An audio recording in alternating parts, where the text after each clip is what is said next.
Welcome. Find yourself a comfortable position, somewhere you can settle in for a while. Perhaps you're lying down, ready for sleep. Perhaps you're simply looking for something calm, something slow, something without urgency or demand. Whatever brought you here, you're welcome.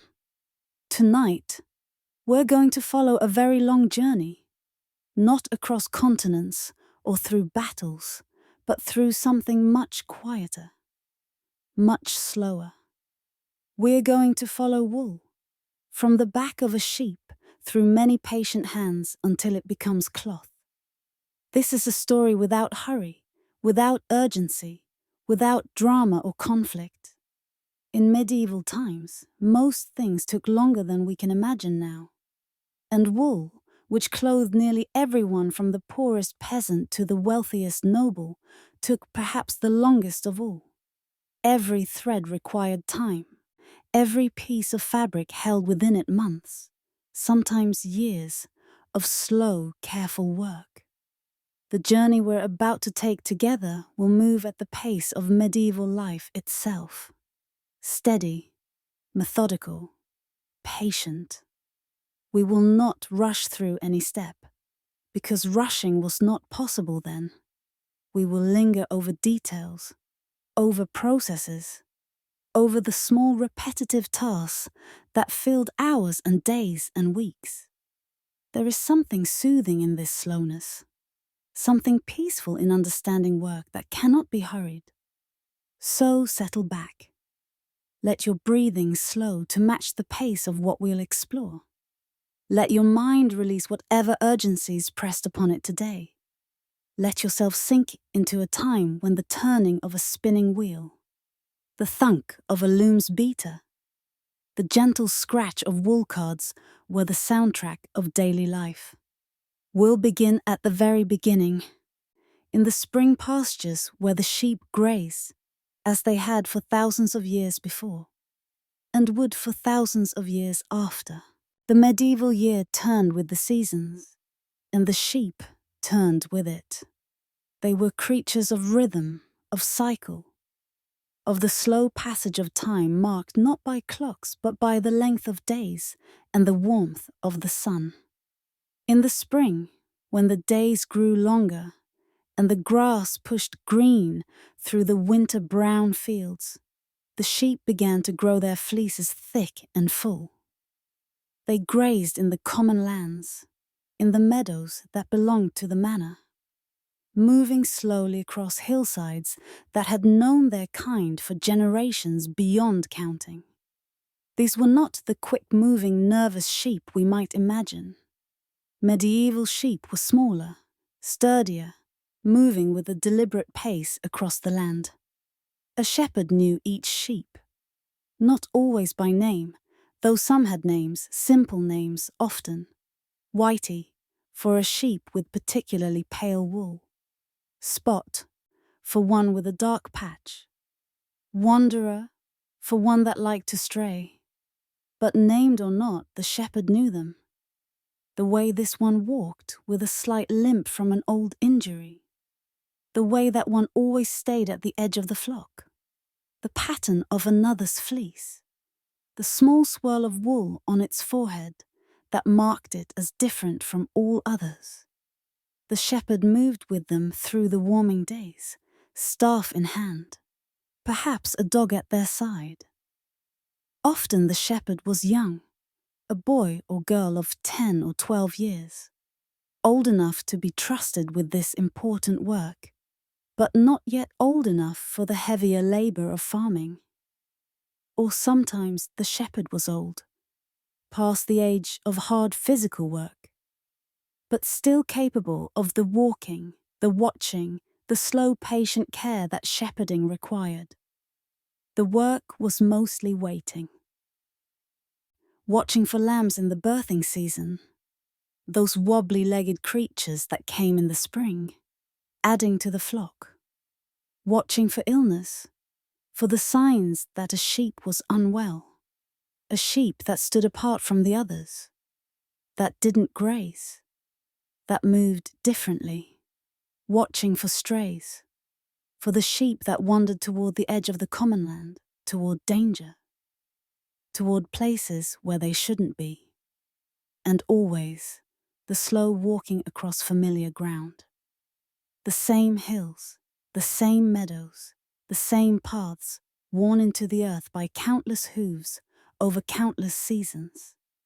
A shepherd might walk miles in a day without ever going anywhere, just moving with the flock as it grazed, keeping pace with the gentle wandering of the sheep seeking the best grass, the coolest shade, the most sheltered spot when the wind picked up. The sheep themselves lived simply. They woke with the light, as all creatures did before there were other ways to mark the day. They grazed their heads down, pulling at the grass with a steady, rhythmic motion. They moved to find water when thirsty, gathering at the stream or pond, drinking their fill with that particular slurping sound that sheep make. They sought shade when the sun grew warm, clustering under trees, their wool too thick to be comfortable in the heat. They sought shelter when rain threatened, knowing somehow when the weather would turn, moving toward the stone walls or hedgerows that offered protection. They had been bred for centuries to grow wool that was fine for spinning, dense enough to keep them warm through winter, long enough to be useful to human hands. Their ancestors had been wild once, with coarser hair that shed naturally, but humans had shaped them slowly over time, generation by generation, selecting the sheep with the finest wool, the longest staple, the best qualities for spinning and weaving, until their fleeces grew thick and ready for human hands, no longer shedding on their own, but needing to be shorn. By late spring, as the days grew longer still and the sun climbed higher in the sky, the fleeces were heavy. The sheep carried them like thick blankets, and as the weather warmed, they would need to be shorn. Not all at once, not in a hurry, but when the time came, when the season was right and the wool had reached its fullness, the shearing would begin. The shepherd could tell when the time was near. The wool had a certain quality, a readiness. If you knew sheep, if you had tended them through many seasons, you could see it. The way the fleece sat on the animal's back, the way it moved as the sheep walked. Too early, and the wool would not have grown enough. The fleece would be thin, poor quality, not worth the work of shearing.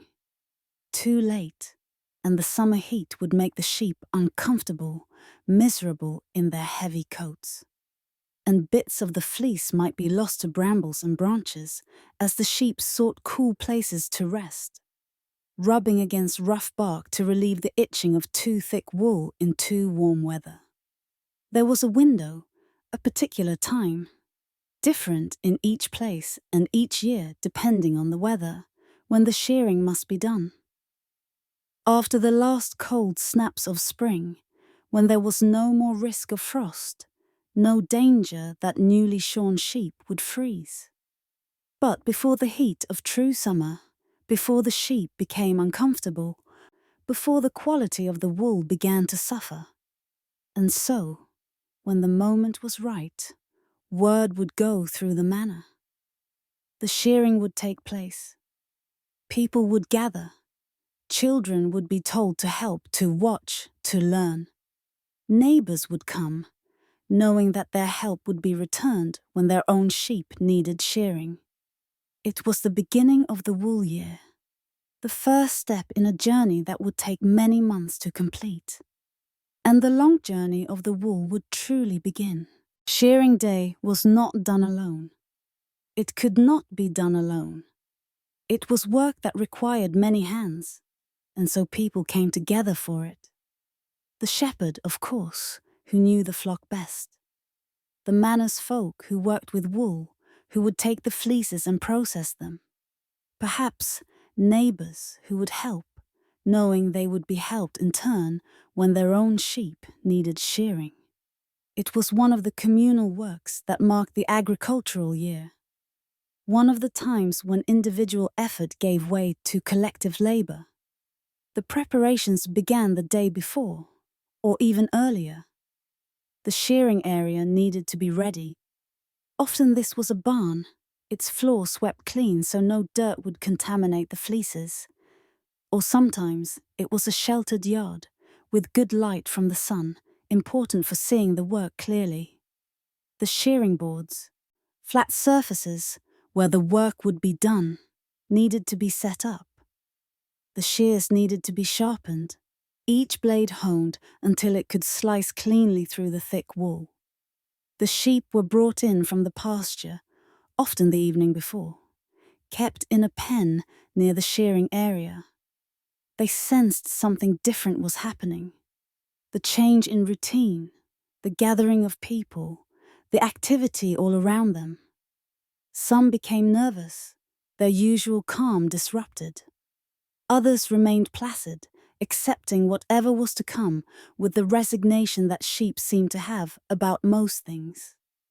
They came in small groups, not all at once. Perhaps 5 or 6 sheep at a time would be brought to the shearing area, while the rest waited their turn in the holding pen. Shearing was methodical work, not to be rushed. Each sheep needed its turn, needed the proper time and attention. A sheep needed to be held properly, kept calm, kept still. This was crucial. Rough handling would make the animal struggle, and struggling was dangerous for both the sheep and the shearer. A struggling sheep could be cut. The shearer could be kicked, could have the shears strike wrong, could be injured. So the sheep was positioned carefully, often on its rump with its back against the shearer's legs, held in a way that was surprisingly comfortable for the animal once it settled. A position that made it difficult for the sheep to kick or struggle. The shearer used hand shears, great heavy scissors that required strength and skill to manage. They looked almost like garden shears we might know now, but larger, much larger. The blades were long, perhaps 8 or 10 inches, and they needed to be kept very sharp. Dull shears would pull at the wool instead of cutting it, making the work harder and more uncomfortable for the sheep. A shearer would sit with the sheep positioned just so, or sometimes stand while the sheep was held by an assistant, and begin the slow process of cutting the fleece away from the animal's body. It was skilled work, learned over many seasons. You couldn't simply hack at the wool. You had to understand how it grew, how it attached to the skin, how to cut it cleanly without cutting the sheep. It started at the belly, where the wool was often dirtier, matted with mud and bits of grass, and the general soil that accumulated when a sheep lay down to rest. This wool was set aside separately. It was not worthless. Wool was never worthless. Every bit had value. But it was not as good as the fleece from the back and sides.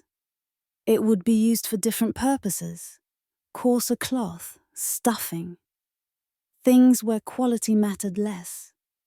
The shearer would work slowly, carefully, trying to keep the fleece in one piece if possible. A whole fleece, shorn off as a single unit, was much easier to work with later than many small pieces. It could be rolled up, kept organized, processed more efficiently. So the shearer worked with long, smooth strokes when possible, cutting the wool in sections that stayed connected to each other. The shears made a particular sound, a metallic whisper, sliding through the wool, releasing it from the sheep's skin. Snip, snip, snip. A steady rhythm that filled the shearing area. The shearer's hands moved with practiced ease, lifting the wool, cutting beneath it, moving along the sheep's body in a pattern learned over many shearings. Left side, then right side. The back, the neck, the head. Each area required slightly different handling, different angles with the shears. The sheep, if held properly and if the shearer was skilled, would remain relatively calm. The initial positioning was often the hardest part. Once the sheep was secure and the shearing began, most would settle into a kind of acceptance. Some sheep were more nervous than others, of course. Some had memories of previous shearings and did not care for the experience, bleating their displeasure. But most, after the first few moments of struggle, would settle into a kind of resigned stillness. This was happening. There was no escape from it. Best to endure it and wait for it to be over. Around the shearer, others worked at their own tasks. Someone gathered the wool as it came free, sorting it immediately. The better wool from the back and sides went in one pile, carefully placed to keep it clean. The belly wool went in another pile. Any wool that was particularly dirty or matted was separated out. This sorting was important. Mixing different qualities of wool would only mean more work later, more sorting to be done when the wool was being prepared for spinning. Someone else might be preparing the next sheep, leading it from the holding pen, checking it over, getting it ready for its turn, or helping to hold an animal that was particularly restless, providing the extra hands needed to keep it still. There was often talking, the low conversation of the people working together, sharing the rhythms of the task. Stories were told, news was shared. Problems were discussed. Work and social life were not separate things. They were woven together, like warp and weft. Children might watch, learning, seeing how it was done, so that one day they too would know. A girl might be shown how to sort the wool, how to judge which pieces were good and which were less so. A boy might watch the shearer closely, learning the motions, the way the shears were held, the pattern of cutting. This was how skills passed from one generation to the next, not through books or formal instruction, but through watching, helping, gradually taking on more of the work, until one day you were the one doing it, while others watched and learned. The smell of sheep was strong in the shearing area. A rich animal smell mixed with lanolin, the oil in the wool that kept it supple and water-resistant, that protected the sheep from rain and cold. It was not an unpleasant smell to those used to it, though it might seem overwhelming to someone unfamiliar with sheep. It was simply the smell of wool, of sheep, of this work. It would cling to the clothes of everyone present, a smell that water and soap would eventually wash away, but that marked them as wool workers for the rest of the day. Each sheep took time. Perhaps half an hour for an experienced shearer working with a cooperative animal. Perhaps longer if the sheep was large or if the wool was particularly thick or matted. Perhaps longer still if the sheep struggled, if the shearer needed to stop and reposition, to calm the animal, to avoid cutting it. There was no point in rushing. Rushing led to mistakes, to cuts in the sheep's skin that would need treatment, to uneven wool that would be harder to work with later. Better to work steadily, calmly, letting each sheep have its time. And slowly, through the morning and into the afternoon, the pile of fleeces grew, each one a soft, creamy mass, still holding the shape of the sheep it had come from. If you looked at a newly shorn fleece, you could see where it had covered the sheep's back, where it had wrapped around the sides, where it had protected the belly, still warm from the animal's body, still carrying that rich, oily smell. These fleeces, these bundles of wool, were valuable. They represented warmth for the coming winter. They represented months of work to come. work that would transform this raw material into cloth. They represented, in their own way, a kind of wealth. By evening, as the sun began to sink, and the light changed from bright afternoon to the softer gold of coming dusk, the last sheep would be shorn. It would step away from the shearer's hands, lighter now by several pounds, its wool gone, its pink skin visible, and looking oddly naked. The sheep would shake itself, as if trying to adjust to this new lightness, this new exposure. Then it would return to the pasture, joining the other shorn sheep who grazed in the evening light, looking strangely small and vulnerable without their thick coats. But they would be more comfortable now as summer approached, and within weeks the fleece would begin to grow again, slowly covering them once more. Within months, it would be thick enough to provide warmth. By the next spring, it would be ready for shearing again, the cycle beginning anew. But the wool stayed behind, piled in the barn or the yard, ready for the next stage. And now its transformation would truly begin.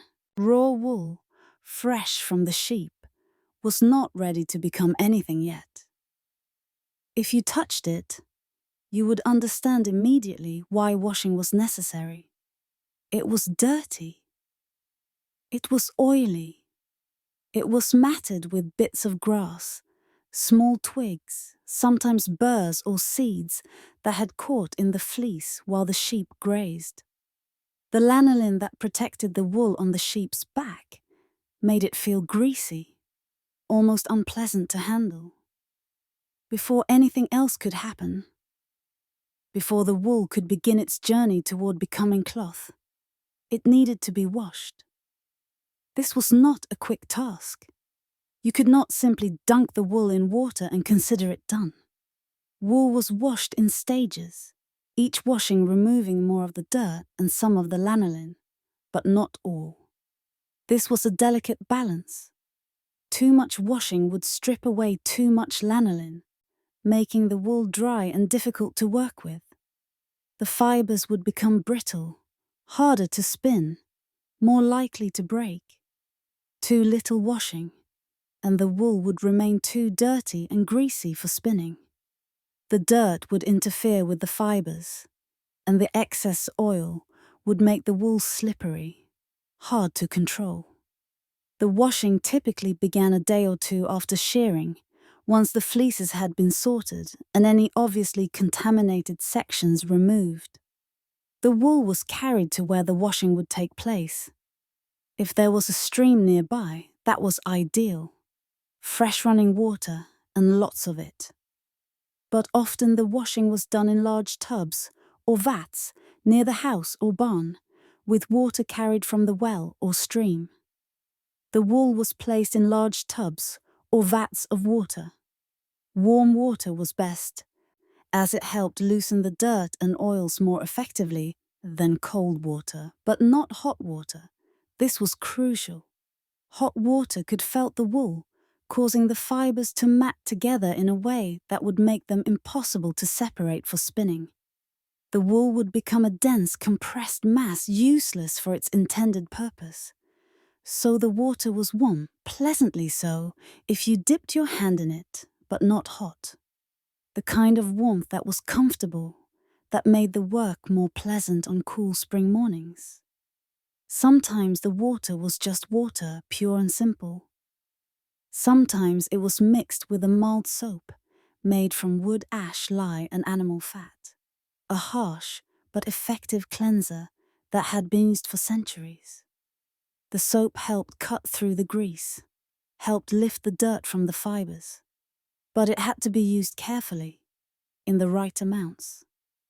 Too much soap could be as bad as too little, making the wool difficult to rinse clean. The wool was submerged in the water, pressed down gently until it was fully saturated. Wool resists water at first, the lanolin making it somewhat water repellent. So it needed to be pressed down, held under, given time to absorb the water fully. Then it was gently agitated, lifted and pressed again. Not wrung, never wrung or twisted, as that too could begin to felt the fibers. Just pressed, lifted, pressed again, allowing the water to move through the wool, carrying away the dirt. The hands doing this work move with a steady, patient rhythm. Press, lift, press, press, lift, press, over and over. There was something meditative about it, this gentle, repetitive motion. The warm water, the soft wool. The slow accumulation of progress as the water gradually darkened with dirt and grease. The first water would quickly become dark, almost muddy-looking, brown or grey, with soil and grease. You could see the contamination leaving the wool, see it spreading through the water. This water would need to be poured away, either tossed onto the garden where it might nourish the plants, or poured away into the stream if that's where the washing was being done. Fresh water would be brought, and the process would begin again. The second washing would produce cleaner water, but still noticeably dirty. The wool was beginning to transform, becoming lighter in color, softer to the touch. But it wasn't clean yet, and often there would be a third washing, sometimes even a fourth, if the wool had been particularly dirty, or if the highest quality was desired.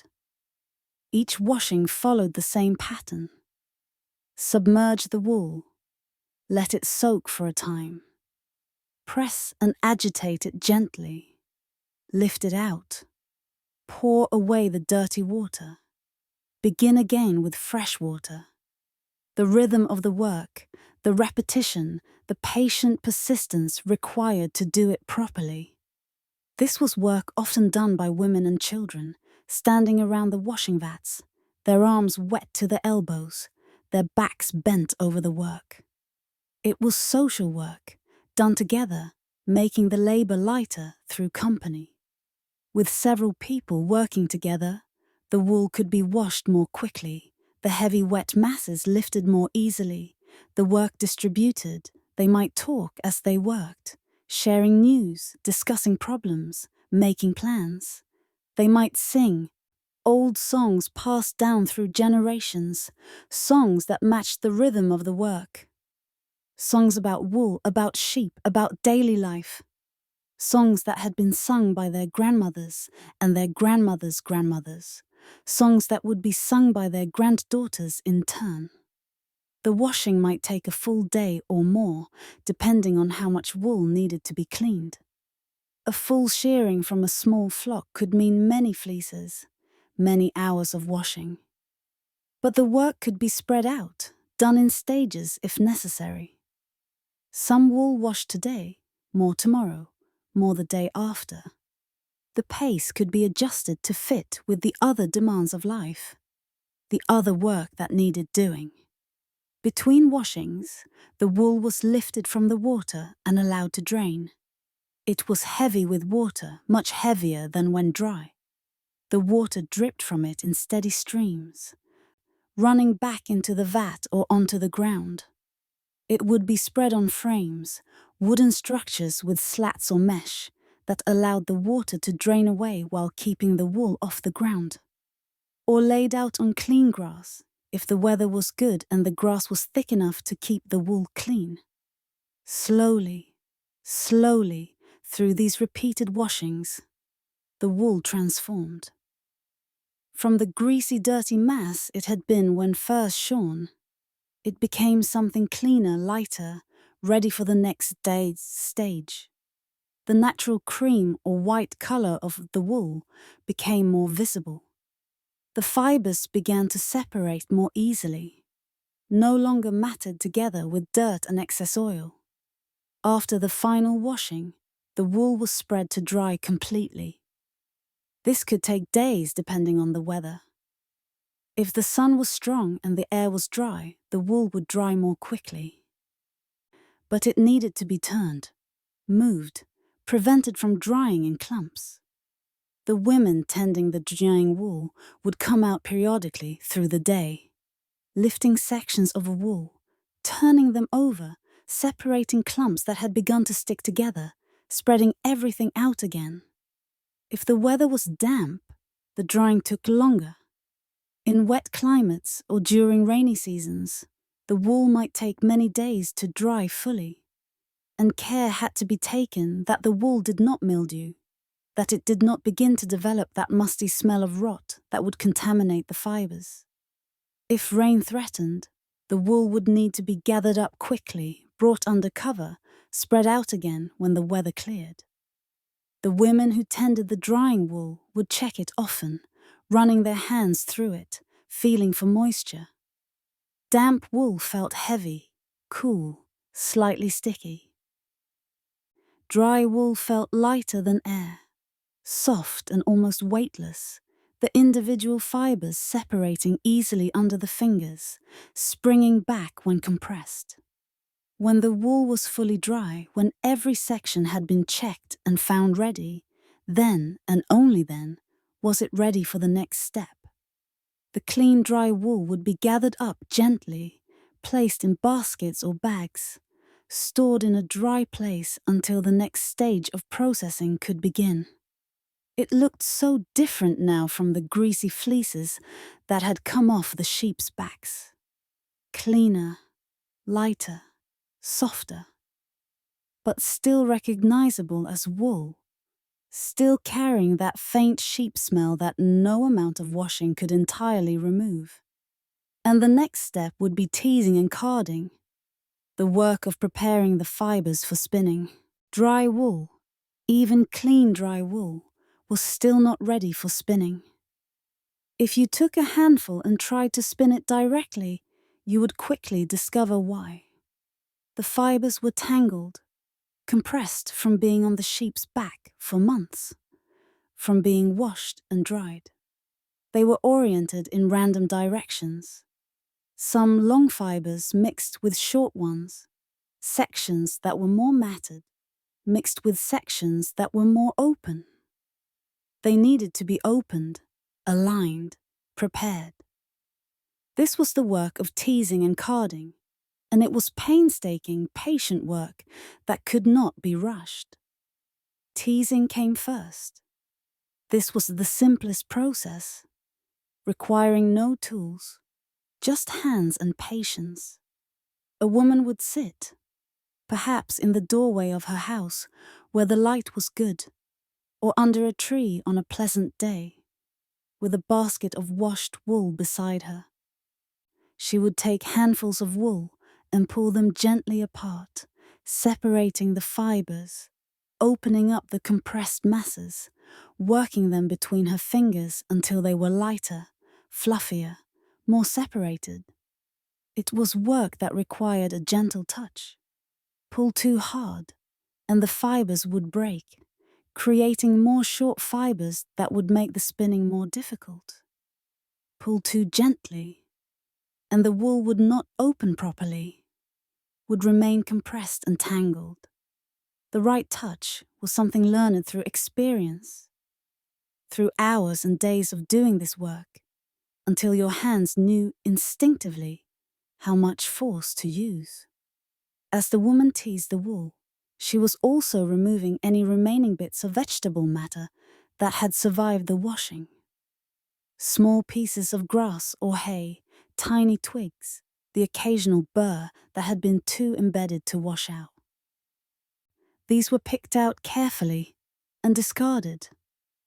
The cleaner the wool at this stage, the easier everything that followed would be. It was repetitive work. Pull the wool apart gently. Check for bits of debris.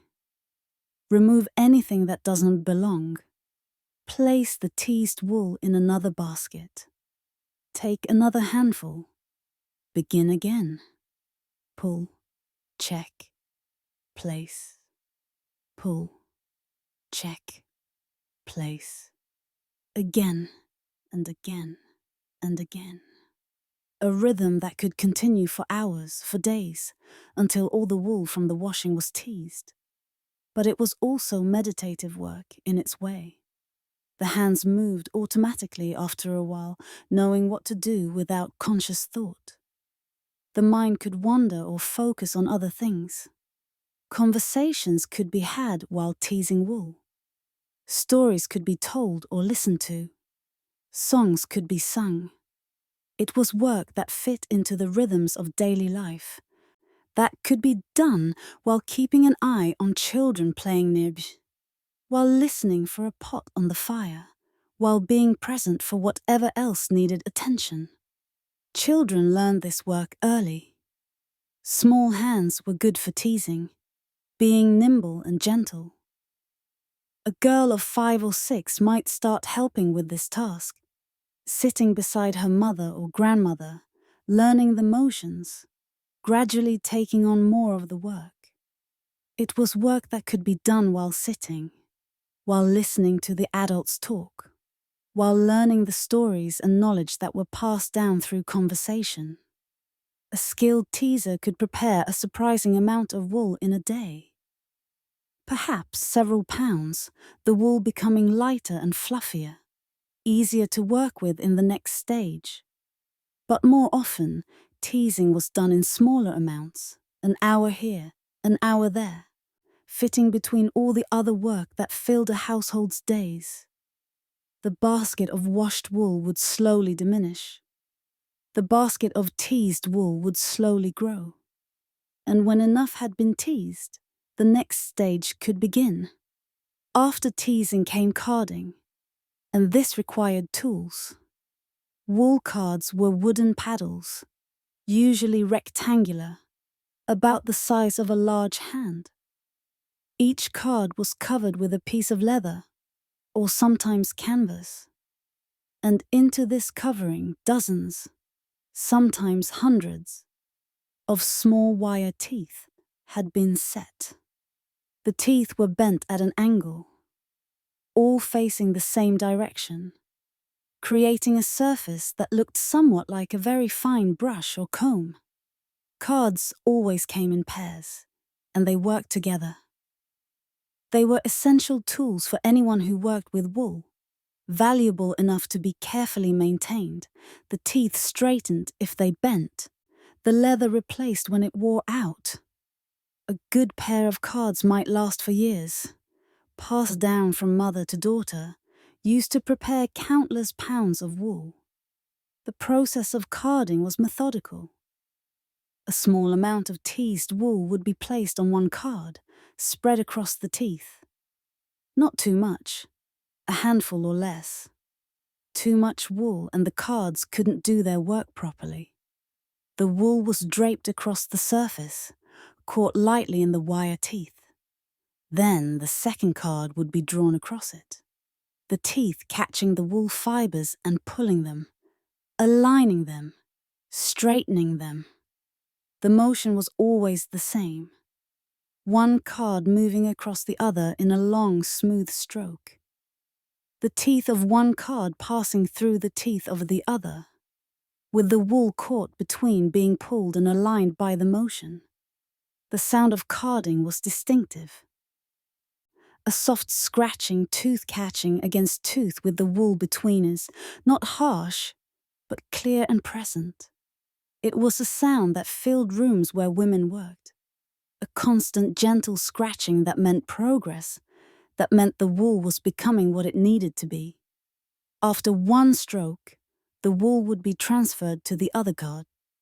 There were techniques for this, ways of rolling the wool from one card to the other that experienced carders did automatically. Then the stroke would be repeated in the opposite direction, back and forth, back and forth. The wool passing between the two cards, the fibers becoming more and more aligned with each stroke. You could see the transformation happening. After the first few strokes, the wool would still look somewhat jumbled. But after 5 or 6 passes, it would begin to look different. The fibers would lie more parallel to each other. The mass of wool would become more cohesive, more uniform. After 10 or 12 or 15 strokes, the wool would be ready, transformed into what was needed for spinning. Carding was skilled work. Done too roughly, the wool would tear, the fibers breaking and creating weak spots. Done too lightly, the fibers would not align properly, would remain jumbled and difficult to spin. The right touch had to be learned, a firmness that was also gentle, a consistency that came only with practice. The pressure needed to be even across the whole surface of the cards. The motion needed to be smooth, not jerky or hesitant. The cards need to be kept clean. The wool removed completely after each batch so that old fibers didn't contaminate new ones. All of these details mattered, and all of them were learned through doing, through making mistakes and correcting them, through watching experienced carders and imitating their motions. Young girls learning to card would be corrected by their mothers or grandmothers. Too hard, they might be told, or too light, or keep the cards flat. Shown again and again how to hold the cards, how to move them, how to judge when the wool was ready.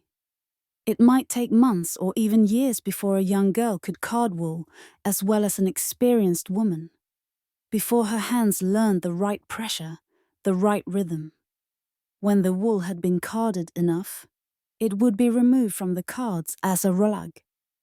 This was a small cylindrical roll of fiber, perhaps the length and thickness of a finger, with all the individual hairs lying in the same direction. Creating the rowlug was itself a small skill. The card would be held with the teeth facing away, and the wool would be gently rolled off the teeth, keeping it aligned, creating this neat little roll. These rowlugs would be set aside and accumulating in baskets. They were beautiful in their own way, these neat little rolls of wool, all lined up, ready for spinning. Each one represented perhaps 15 or 20 strokes of the cards. Each one was a small unit of prepared fiber, ready to be transformed into thread. A basket might hold the work of a full day's carding. A large basket, full of rowlugs, represented many days of work, many hours of the steady scratching sound of cards moving together. But the work was not boring to those who did it. It was peaceful, methodical, satisfying in its steady progress. And when enough rowlugs had been prepared, when the baskets were full and the teased wool had all been carded, then finally the wool was ready for the next stage. And still, even after all this work, the wool was not yet thread. The spinning wheel was not always a wheel. For many centuries, perhaps thousands of years, spinning was done with a simple drop spindle. Nothing more than a stick with a weight on one end.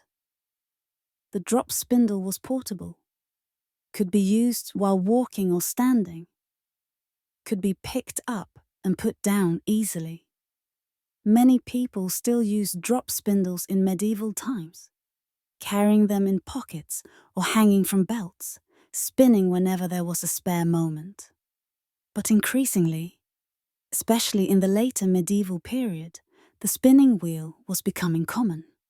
It represented a significant investment for a household, a large, expensive piece of equipment. But it made the work faster, and in a world where time was the most precious commodity, that mattered greatly. The spinning wheel was an impressive object. The wheel itself was large, often 2 or 3 feet in diameter, mounted vertically in a wooden frame. It was turned by a crank, a handle that protruded from the side of the wheel, or sometimes by a treadle, a foot pedal that allowed the spinner to use her foot to turn the wheel, leaving both hands free for the wool. The wheel drove a spindle through a belt or cord, causing the spindle to rotate rapidly. This spindle was where the magic happened, where loose wool fibers were transformed into thread. The wool fibers were fed onto this spindle, and the rotation twisted them, causing them to spiral around each other, locking together, turning from separate fibers into a continuous thread. The spinner had to judge how quickly to let the fibers feed onto the spindle, how tightly to hold them, how much twist to allow. This was the heart of the skill, the thing that separated a poor spinner from a good one, a good spinner from a masterful one. Too little twist, and the thread would be weak, would pull apart easily under tension. Too much twist, and it would be over-twisted, kinked, difficult to work with, likely to snarl when you tried to weave with it. A spinner sat at her wheel, positioned so she could reach both the wheel and the wool. If the wheel had a treadle, her foot rested on it, ready to begin the rhythmic pumping that would keep the wheel turning. Her body would develop a rhythm, the gentle rock back and forth as she worked the treadle, a motion she might maintain for hours without conscious thought. A basket of rolag sat nearby, within easy reach. She would take a rolag and begin to draw out the fibers, pulling them gently, letting them thin as they stretched, creating a fine stream of fiber. This stream would be attached to the already forming thread on the spindle.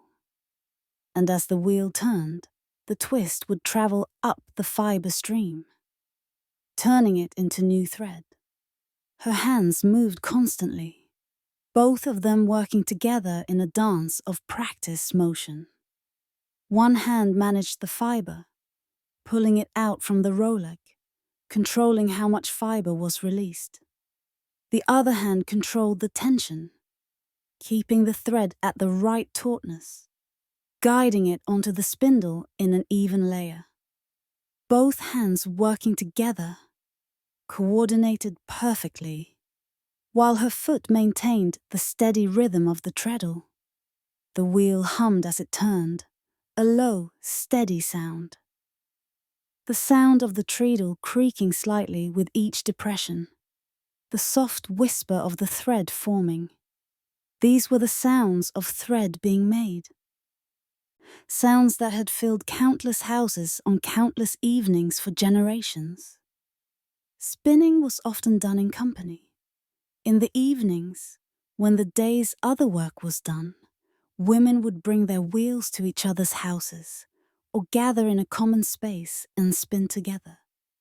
The wheels would fill the room with their humming, multiple rhythms overlapping, creating a complex sound that was somehow soothing. The work allowed for conversation, for singing, for storytelling. The hands were busy, but the mind could wander or engage with others.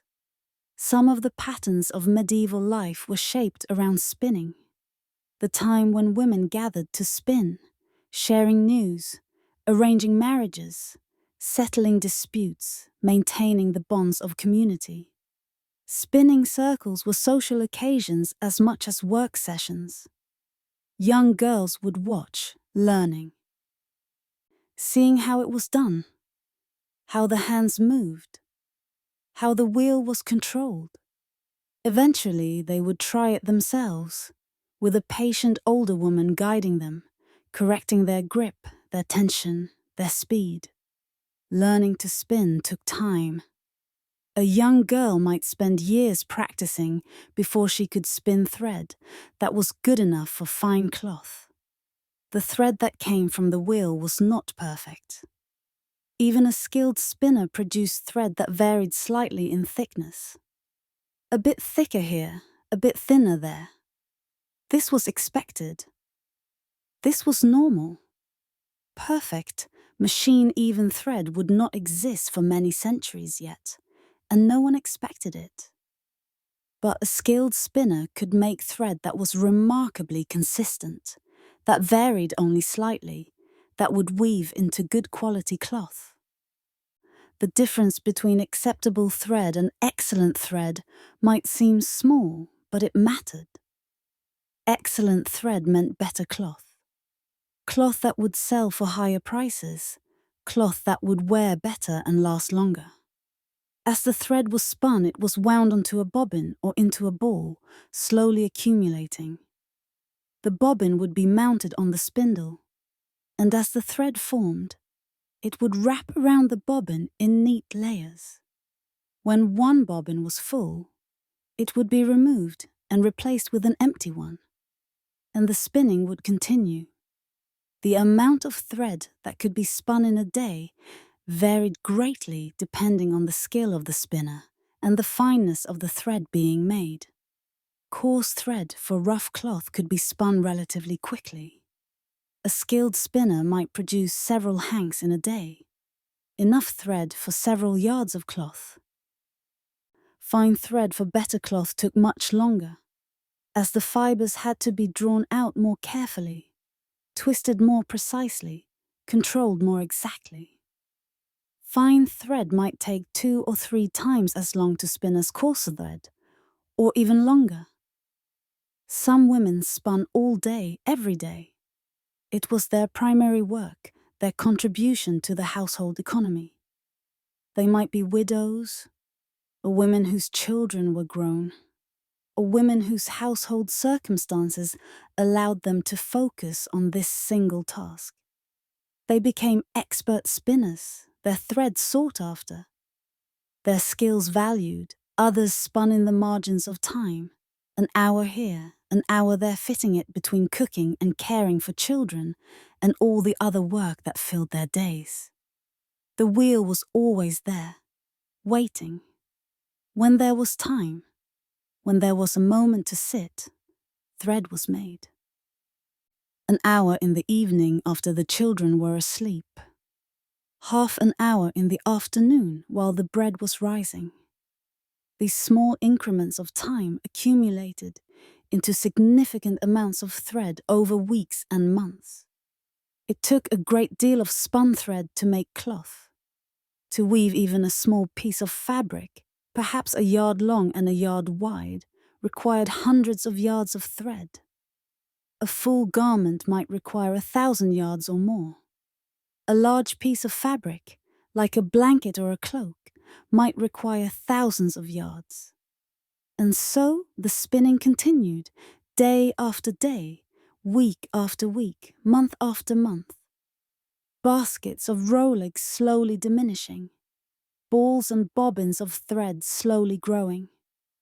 The work was steady, constant, essential. Without spinning, there could be no weaving. Without thread, there could be no cloth. And without cloth, there could be no clothing, no blankets, no tapestries, none of the fabric goods that filled medieval life. The spinning wheel turned and turned and turned. And slowly, the wool became thread. When enough thread had been spun, when the bobbins were full and the balls of thread had accumulated in their baskets, the next stage could begin. But even with all that spinning completed, there was still much work to be done before weaving could start. Spinning, after all, produced only thread. Weaving required 2 kinds of thread, each serving a different purpose, and they had to be prepared differently. The 2 kinds of thread were the warp and the weft. The warp threads ran lengthwise on the loom, stretched tight, held under tension from one end of the loom to the other. They were the foundation, the structure. The weft thread was woven back and forth between these warp threads, over and under, gradually building up the fabric. Preparing the warp was exacting work, perhaps the most precise and demanding work in the entire process of making cloth. The warp threads had to be exactly the right length, not just approximately, but exactly. They had to be set up on the loom with precise spacing and consistent tension. If the threads were too tight, they might break during weaving, and a broken warp thread was a serious problem, requiring the loom to be stopped, the thread to be tied and mended. If they were too loose, the fabric would be uneven, poorly formed, potentially unusable. The first step was planning. The weaver needed to know exactly what kind of cloth was being made. How long should the finished piece be? How wide? What quality of cloth was desired? All of these questions had to be answered before the warping could begin, because they determined everything else. For a simple piece of cloth, perhaps something for everyday use, the calculations were relatively straightforward. Let's say the weaver wanted to make a piece of cloth 3 yards long and 1 yard wide. She would need to calculate how many warp threads would be needed to fill that width, based on how closely the threads would be spaced. For a medium weight cloth, perhaps 15 or 20 threads per inch.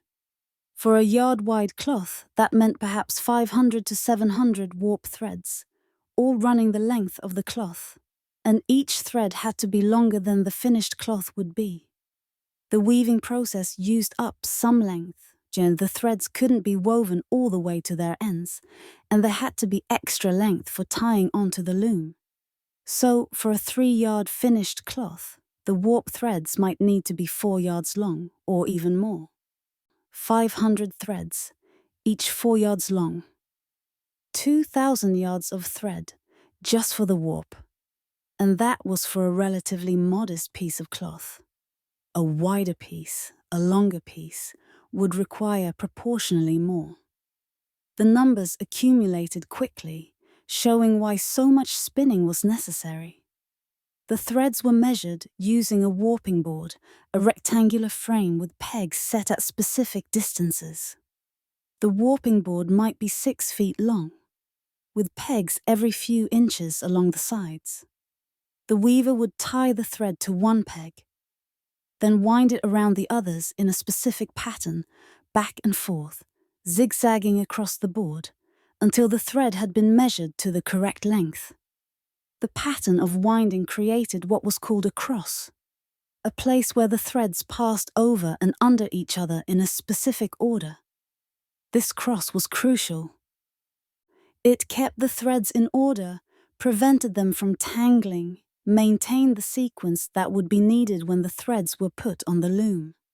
The cross would be tied carefully, secured with a piece of string, so it wouldn't come undone during the rest of the warping process. Then, the thread was tied off, and the process was repeated with the next thread. And the next. And the next. Over and over and over. Tie the thread to the starting peg. Wind it around the pegs in the pattern. Tie it off. Begin again. The weaver's arms would move in the same pattern hundreds of times, walking back and forth along the warping board, winding and tying, winding and tying. It was work that required concentration. If you lost count of which thread you were on, you might not have enough or might have too many. If you wound the thread incorrectly, breaking the pattern, the cross would be wrong and all those threads would have to be removed and done again. If the tension wasn't consistent, some threads tight and others loose, it would cause problems later. The work could take hours, even a full day or more, depending on how many threads were needed. The weaver might break the work into sessions, doing part of the warping one day, more the next. But each thread had to be measured. Each one had to be correct. There was no way to rush this process. No shortcut that wouldn't create more problems than it solved. As the threads accumulated on the warping board, they were tied in small bundles, a dozen or 2 threads at a time, to keep them organized. These bundles, called chain, kept the threads from tangling, maintained the cross, made the threads easier to handle in the next stages. When all the warp threads were measured, the moment came to transfer them to the loom. This process was called beaming, and it required patience and often an extra pair of hands. The bundles of thread were carefully removed from the warping board, maintaining the cross, keeping everything in order. The threads were attached to the back beam of the loom, the beam farthest from where the weaver would sit. They were spread across its width at the correct spacing, each thread positioned precisely. This spreading was done carefully, measuring to ensure the spacing was even, that threads weren't bunched together in some places and sparse in others. Then, the careful winding began. The back beam would be turned, slowly, winding the warp threads onto it. But if you just wound the threads directly, they would dig into each other, the tension would be uneven, and the whole warp would become a tangled mess. So between each layer of threads, pieces of paper or thin sticks were placed, creating separation, keeping the threads from compressing into each other. The winding had to be done evenly, the tension kept consistent across all the threads. This was where a second person could be invaluable. One person turning the beam, one person holding the threads, maintaining tension, checking that everything was winding on properly. The two would work together, moving slowly, checking constantly. More tension on the left, one might say. These threads are looser than those. Wait, stop, this one is tangled. Constant attention, constant adjustment. The beam would turn, the threads would wind on, layer by layer, with paper or sticks between each layer.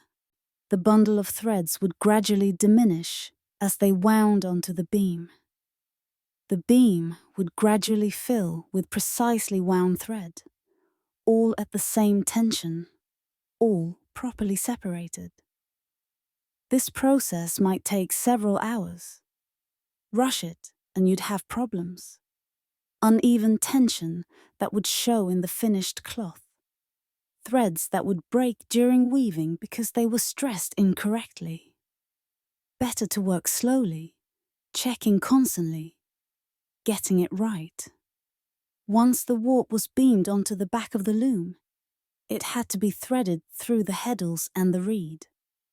These were crucial parts of the loom, the mechanisms that made weaving possible. The heddles were loops, usually made of string or wire, each one holding a single warp thread. These heddles were grouped in frames, often 2 or 4 frames, depending on the complexity of the weave. These frames could be raised and lowered, and when they were raised, they pulled up the threads that were threaded through their heddles. This created openings in the warp, called sheds, through which the weft thread could pass.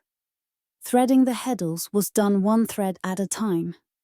Each warp thread had to be picked up from the beam, carefully, so as not to disturb its neighbours, and pass through a specific heddle. The order mattered. For a simple cloth, the threading might alternate. First thread through a heddle in the first frame, second thread through a heddle in the second frame, first frame, second frame, and so on. This threading was often done by feel as much as by sight. The weaver would sit or stand at the loom, reaching through to the back beam, finding the next thread, drawing it forward through the heddle, moving on to the next. Thread by thread by thread. Hundreds of threads, each one needing to be threaded correctly. If mistakes were made at this stage, if threads were threaded in the wrong order or through the wrong heddle, the pattern of the cloth would be wrong. The weave might not form properly. These mistakes often weren't discovered until weaving began. And then everything would have to be stopped. The incorrect threads removed and re-threaded. Better to work carefully, to check frequently, to make sure each thread was right before moving to the next. After the heddles came the reed, a comb-like device that sat at the front of the heddles. The reed had thin slots, and each warp thread passed through a slot. The reed served 2 purposes.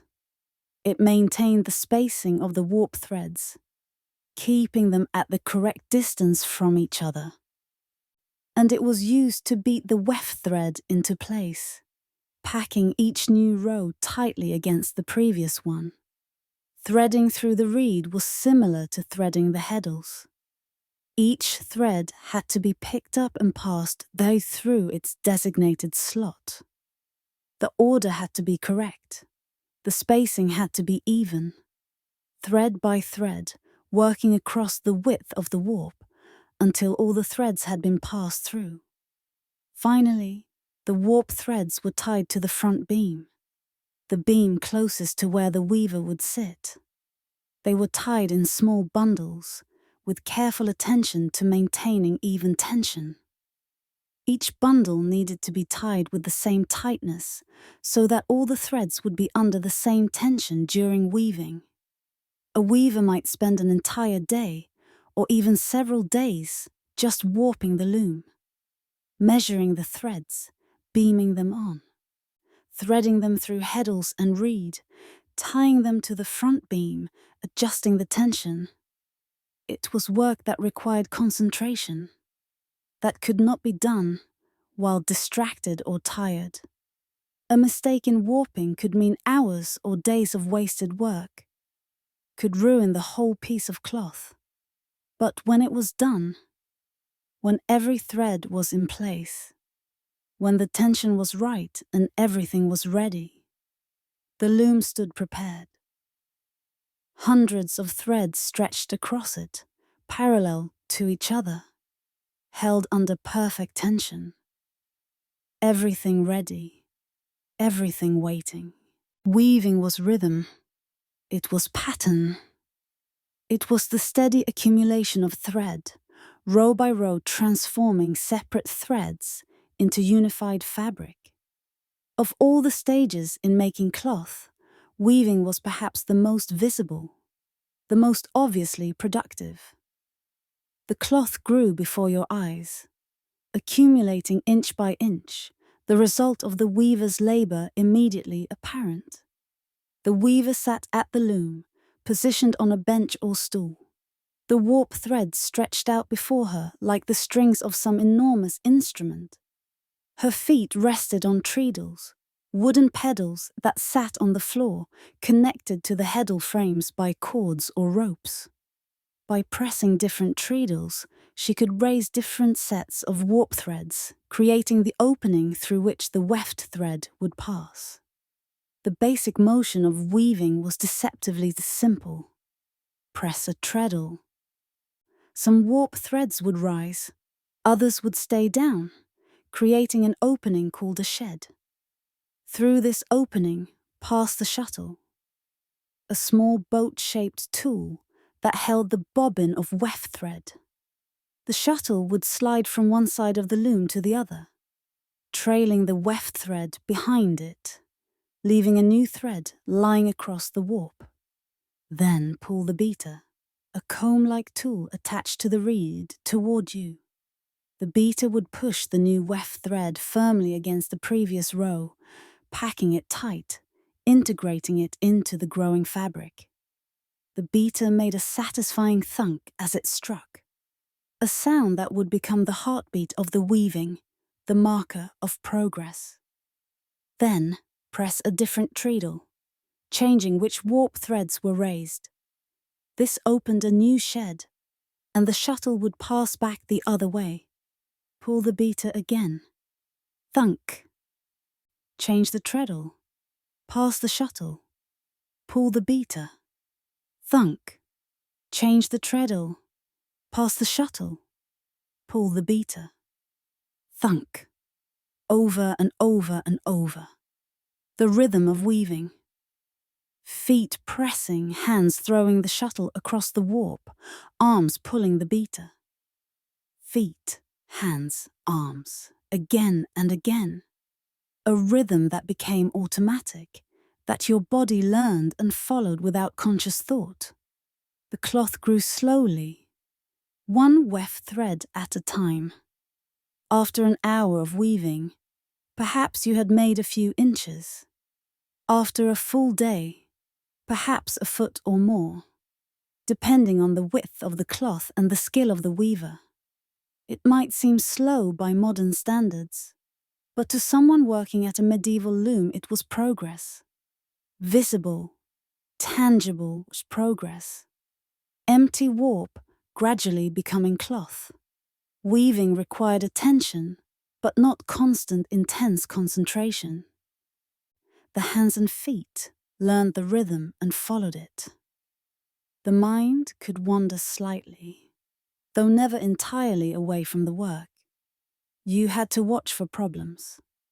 A thread that was tangling. A spot where the tension wasn't quite right. A place where the weft was too loose or too tight. If attention lapsed completely, mistakes would happen. A thread might tangle, and you'd have to stop weaving to untangle it. The shuttle might not pass all the way through the shed, leaving a loop at the edge. The tension might become uneven, creating waves or puckers in the fabric.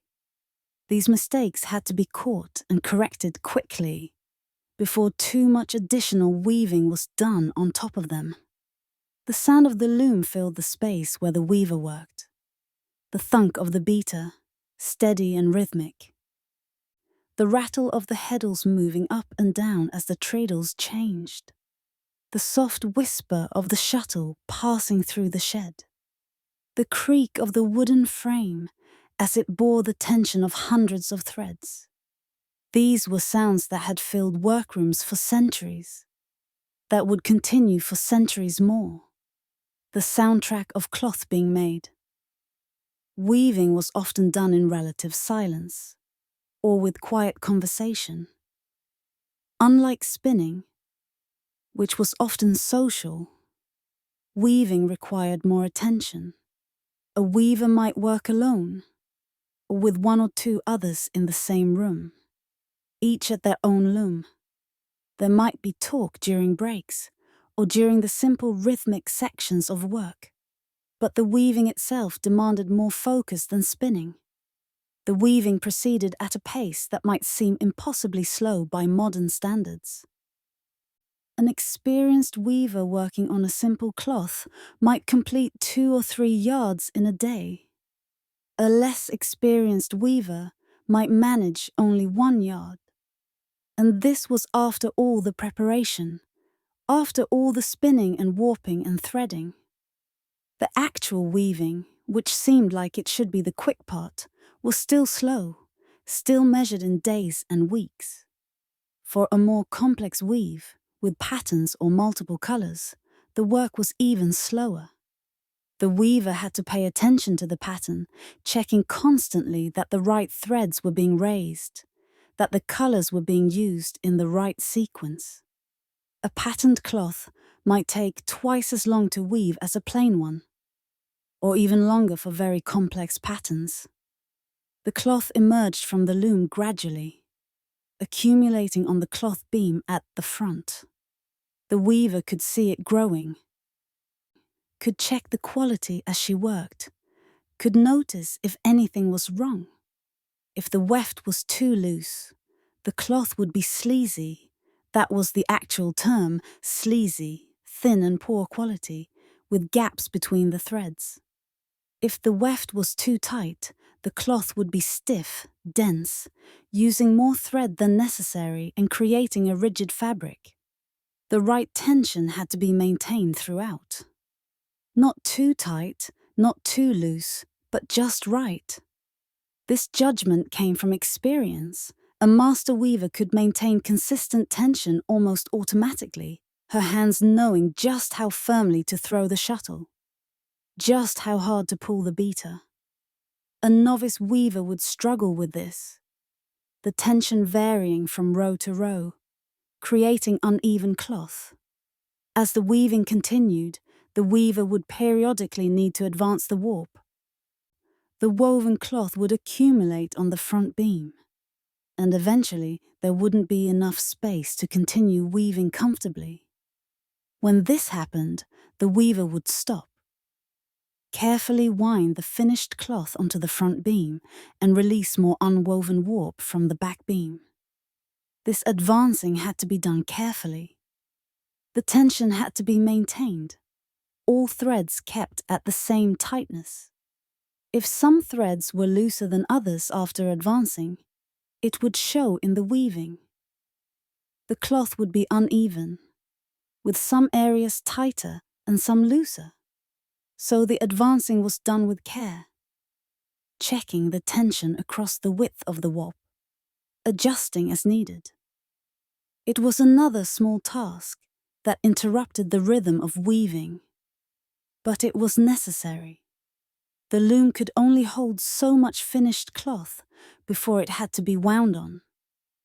So periodically through the weaving of each piece, perhaps several times or more depending on the length of the cloth being made, the work would pause for this advancing. And slowly, over days and weeks, the cloth grew. What had been hundreds of separate warp threads and thousands of yards of weft thread became a unified fabric. The warp and weft crossing each other thousands upon thousands of times, locking together, supporting each other, creating something that was more than the sum of its threads. You could see the transformation in the fabric. The individual threads became less visible, especially once the cloth was beaten tightly. What you saw was cloth, not threads. A surface, not separate elements. The color was even, the texture consistent, the whole piece unified. When the weaving was finished, when the last of the warp had been woven, and all that could be made into cloth had been made, there was a moment of completion. The weaver would pull the beater one last time, packing that final thread into place. Then the cloth was cut from the loom, severed from the front beam first, then from the back. The warp threads that couldn't be woven, the last foot or so on each end, would be saved. They could be used as fringe or tied off and trimmed or saved for other purposes. Nothing was wasted. The cloth itself would be rolled up carefully, set aside, ready for the next stage. And the loom would be empty again, ready for the next warp, the next cloth, the next cycle of this ancient process. A good loom might weave hundreds of pieces of cloth over its lifetime, thousands of yards of fabric, serving a family for generations. But the cloth that had just been made was not finished, not yet. It was loose, open, not yet the dense, warm fabric that wool could become. The weaving was done, yes, but the transformation continued. The next step was fulling. Cloth straight from the loom was loose, open weave. If you held it up to the light, you could see between the threads, see light coming through the fabric. The warp and weft crossed each other, but they weren't locked together tightly. The cloth was flexible, almost floppy, and if you pulled on it, the threads would shift. The spacing would change. For some purposes, this might be acceptable. A light summer cloth, perhaps, or a decorative hanging where density didn't matter. But for most cloth, especially wool cloth meant for clothing, the fabric needed to be fulled. Fulling was the process of shrinking and thickening the cloth, making the fibers lock together more tightly, creating a dense, warm fabric that would keep out wind and water. It was done through a combination of moisture, heat, and agitation. The process took advantage of a particular property of wool, its tendency to felt. Wool fibers have scales on their surface, microscopic barbs that catch on each other when the fibers are wet and agitated. Under the right conditions, these barbs cause the fibers to tangle together, to lock up, to shrink and densify. In weaving, this felting property was a problem to be avoided. But in fulling, it was deliberately induced, controlled, used to transform the cloth. Small amounts of cloth might be fulled by hand, kneaded and worked in warm water like dough. But larger pieces were often taken to a fulling mill if one was available, or were fulled by professional fullers who did this work as their trade. Fulling was hard physical work, requiring strength and stamina, and it was often done by men or by strong young women. The cloth was soaked in warm water, sometimes with soap or fuller's earth added. Fuller's earth was a type of clay that helped cleanse the wool and aided the felting process. Its fine particles working between the fibers, absorbing oils, facilitating the tangling that was the goal of fulling. Then, the agitation began.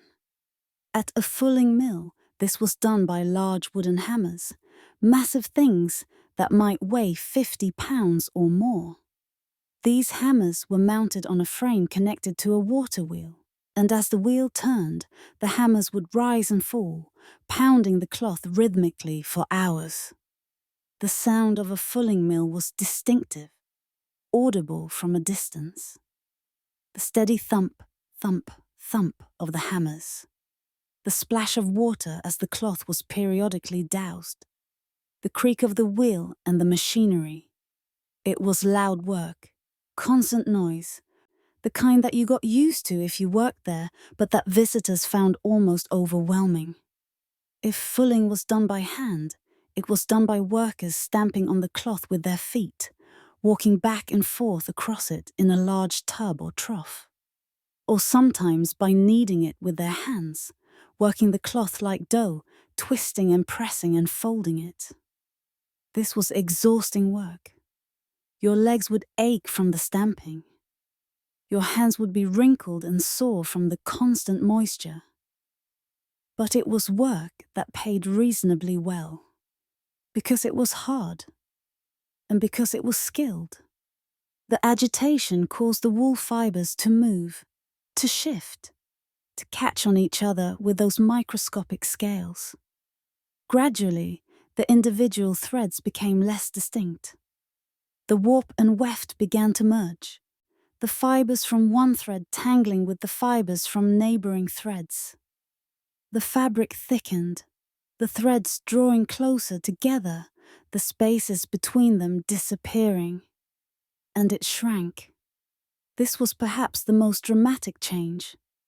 The cloth might lose a quarter of its original size, sometimes a third. Sometimes even more.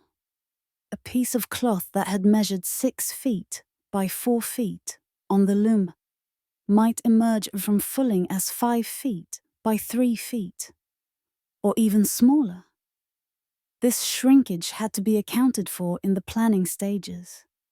A weaver making a cloak needed to weave cloth much larger than the finished cloak would be, knowing that fulling would reduce it. The calculations were tricky because the amount of shrinkage varied depending on the wool, the weave, and how much the cloth was fulled. The fulling process took time. Hours of pounding or stamping were needed to properly full the cloth. The fullers would periodically check the fabric, taking it out of the water, examining it, feeling its density, stretching it slightly to judge how much it had shrunk and how much more work was needed. Too little fulling and the cloth would not be warm enough, would not have the water-resistant properties that fulled wool provided, would not hold its shape well when made into garments. Too much fulling, and the cloth might become overly thick and stiff, difficult to sew, uncomfortable to wear. The judgment of when the cloth was properly fulled was a skill that came from experience. A master fuller could tell by the feel, by the way the cloth moved in the hands, by subtle changes in its appearance. It was knowledge that couldn't be learned from books, only from doing, from fulling hundreds of pieces of cloth until your hands knew what fully fulled fabric felt like. When the fulling was judged sufficient, the cloth was rinsed thoroughly to remove the soap or fuller's earth. Multiple rinsings were often needed. The water changed until it ran clear, and no more soap residue came away. The cloth was heavy with water at this point, much heavier than the dry cloth, requiring multiple people to lift and handle it. Then came stretching and drying, done on frames called tenters. The name comes from the Latin word for stretch, and it gave us the modern phrase, on tenterhooks, meaning in a state of tension or anxiety. The tenters were large wooden frames, sometimes 20 feet long or more, with rows of hooks along the edges. The wet cloth was attached to these hooks, stretched to a specific size and shape. This stretching was crucial.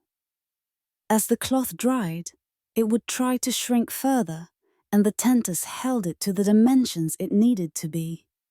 The edges of the cloth were attached to the hooks carefully, making sure the cloth was square, that it wasn't being pulled more in one direction than another, that the tension was even.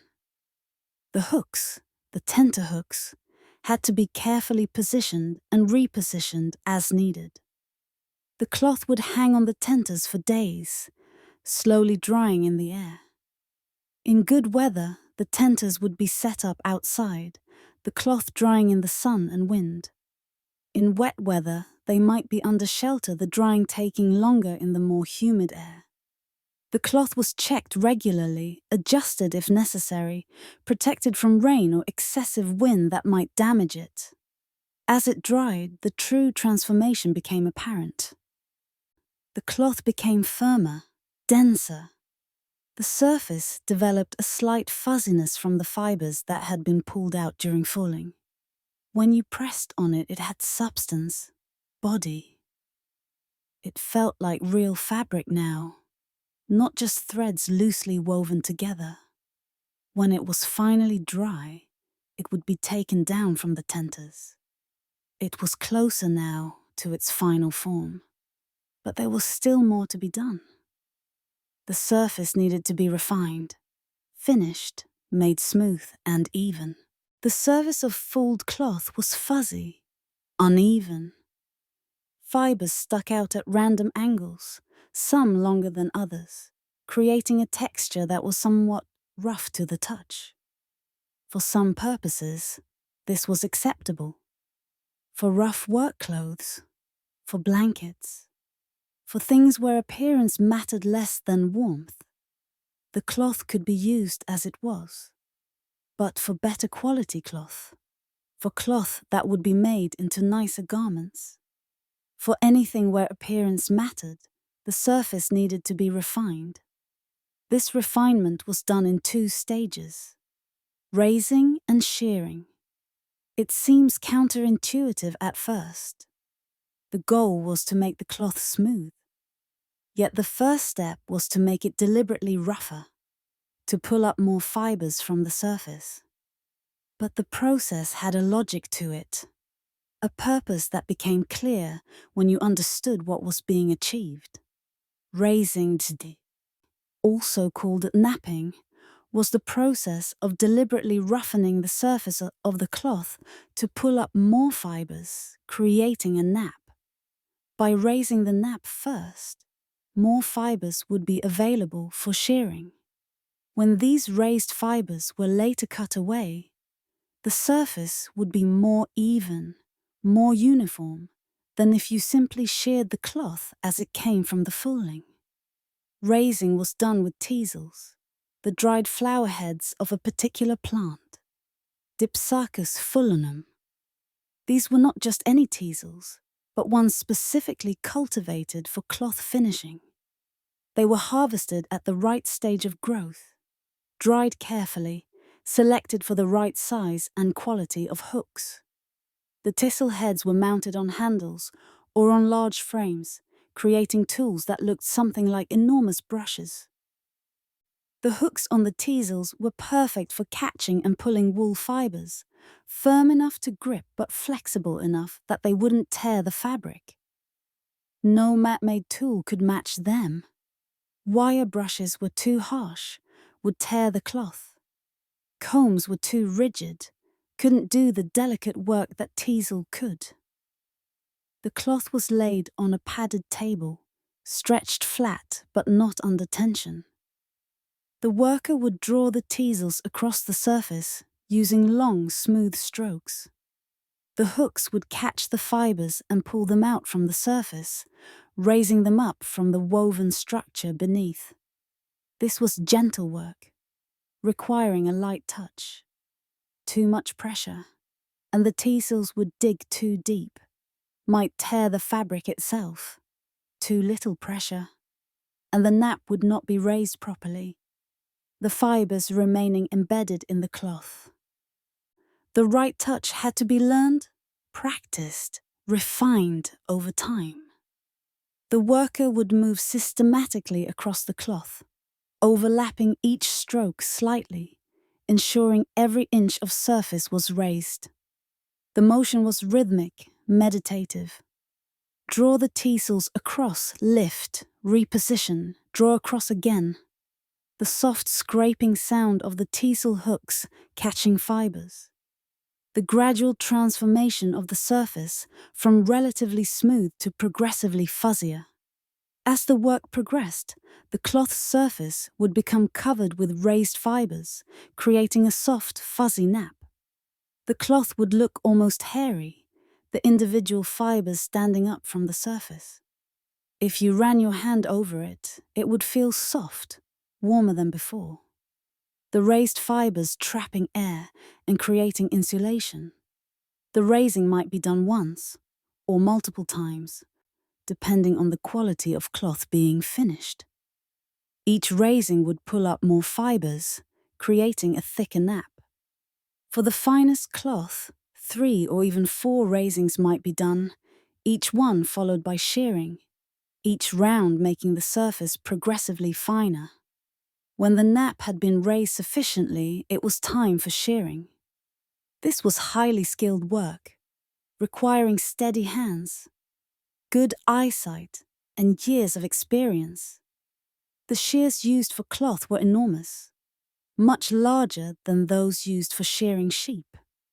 The blades might be 18 inches long or more, and they were heavy, requiring significant strength to use effectively. The shearer would lay the cloth on a table, stretched flat, often on a padded surface that would give slightly under the shears. The shears would be held at a specific angle to the cloth, not perpendicular but at a slant, and moved across the surface in long, smooth strokes. The goal was to cut the raised fibers cleanly, at an even height, removing the fuzz and leaving a smooth, uniform surface. This required extraordinary skill. The shears had to be held at exactly the right angle. Too steep, and you might cut into the fabric itself, weakening it, potentially ruining it. Too shallow, and you wouldn't cut the nap properly. The pressure had to be consistent, the motion smooth and even. A skilled cloth shearer was a valuable craftsperson. The work could not be rushed. A large piece of cloth might take hours to shear, the worker moving carefully across the surface, checking constantly, making sure every section was cut evenly. The slightest lapse in concentration could cause a mistake. A cut that went too deep, a section that was sheared unevenly. The shears made a steady snipping sound as they moved across the cloth. Snip, snip, snip. A rhythm like scissors cutting paper, but deeper, more substantial. It was satisfying work when done well, seeing the fuzzy surface transformed into smooth fabric, seeing the true quality of the cloth emerge. The fibers that were cut away would fall like snow, accumulating on and around the table. They formed drifts of soft wool, surprisingly voluminous, given how little thickness they'd added to the cloth. These fibers were not wasted. They would be collected carefully, swept up, kept for other purposes. These shorn fibers, called shoddy, had value, They could be mixed with new wool to make lesser quality cloth. They could be used for stuffing, mattresses, cushions, padded garments. They could be used in making felt.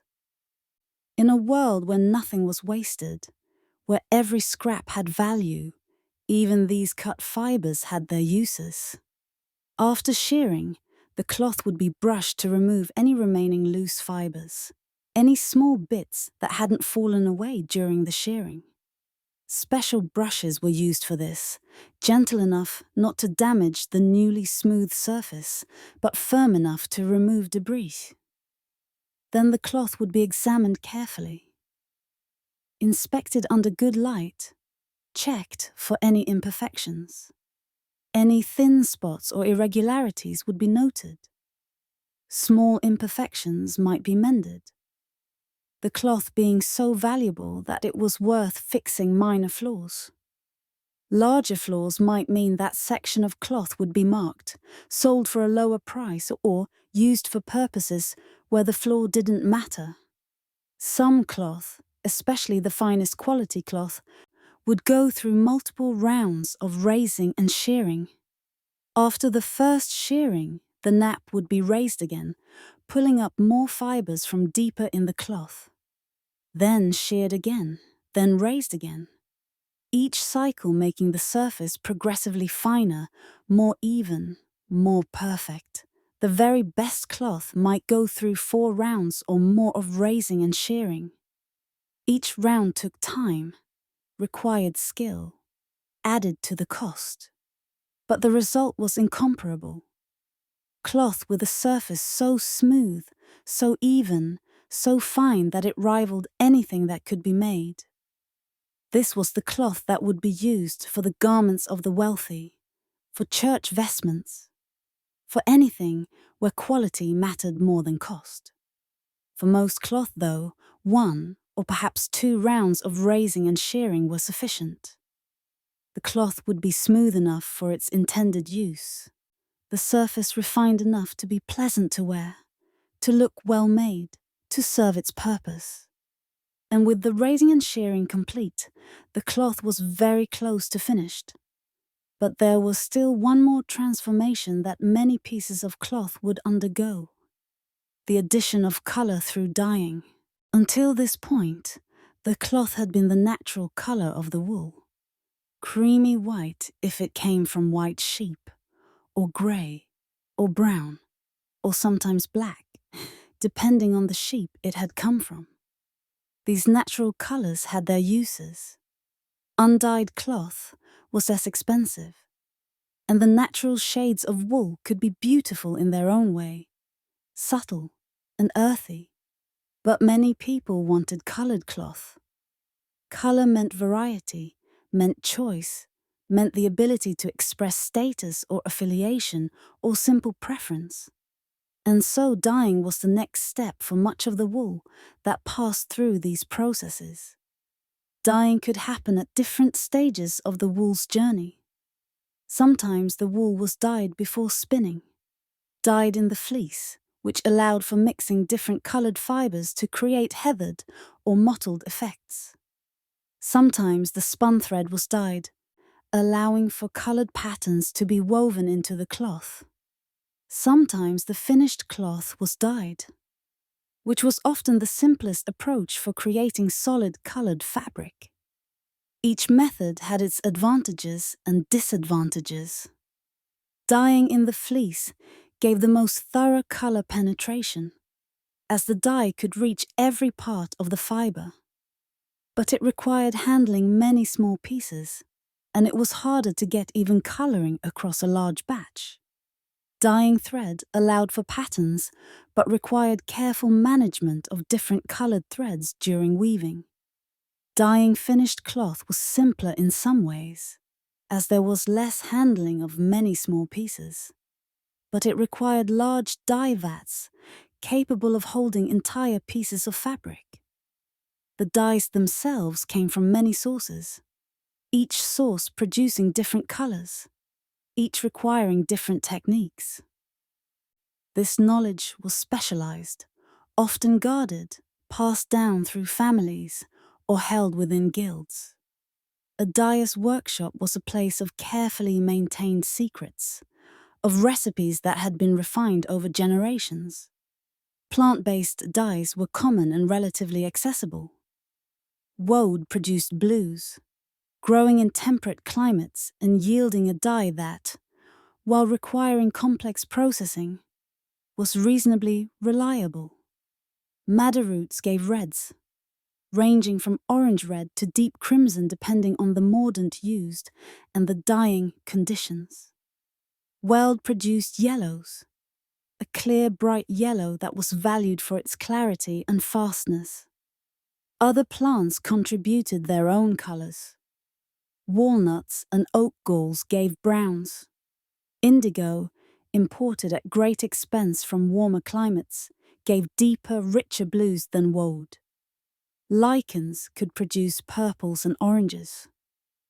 Each plant had its season for harvesting, its particular method of preparation, its specific requirements for mordanting and dyeing. Some dyes came from insects. Kermes, tiny insects that lived on certain oak trees, produced a brilliant red. Cochineal, from insects in far-off lands, produced an even more intense red. These insect dyes were expensive, their brilliant colors worth the high cost for those who could afford them. Some colors came from minerals. Iron would produce blacks and dark grays. Alum, technically a mineral salt, was used as a mordant for many dyes, helping the color bind to the fibers, making it more permanent. Different minerals could modify plant dyes, shifting their hues, deepening their tones. Before dyeing, the cloth had to be prepared. Even though it had been washed multiple times already, it needed to be washed again, thoroughly, to remove any remaining oils or dirt that might prevent the dye from penetrating evenly. Soap and water, vigorous scrubbing or treading, multiple rinses. The cloth needed to be as clean as possible. Then it was treated with a mordant, a substance that would help fix the dye to the fibers. Alum was the most common mordant, mixed with water in specific proportions, used to soak the cloth. The cloth might soak in the mordant bath for hours, or even overnight, ensuring thorough penetration. Different mordants could produce different colors from the same dye. Madder with an alum mordant gave bright reds. Madder with an iron mordant gave darker russet reds. Weld with alum gave bright yellow. Weld with tin gave more orangey yellows.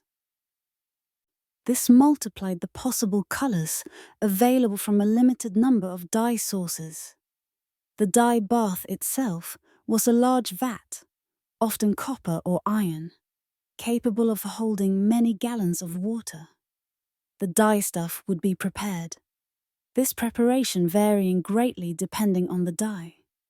Some dyes needed to be fermented for days or weeks before use.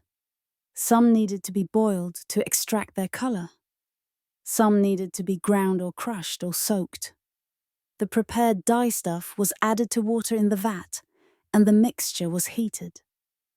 The exact temperature varied by dye, but most required heat to work effectively. Not boiling, that could damage the wool or make it felt together, but hot, steaming, the kind of heat that would make the dye workshop uncomfortably warm. The proportions had to be judged carefully. Too little dye, and the color would be pale, washed out, not worth the effort. Too much dye was wasteful, using expensive materials unnecessarily without producing proportionally deeper color. An experienced dyer knew, almost instinctively, how much dye was needed for a given amount of cloth, how long to process it, what the final color would be. The cloth would be immersed in the dye bath, submerged completely, ensuring that every part of the fabric was exposed to the dye. It might be left to soak. or it might be moved gently in the liquid, stirred with long sticks, lifted and turned to ensure even coverage. The length of time in the dye bath varied greatly.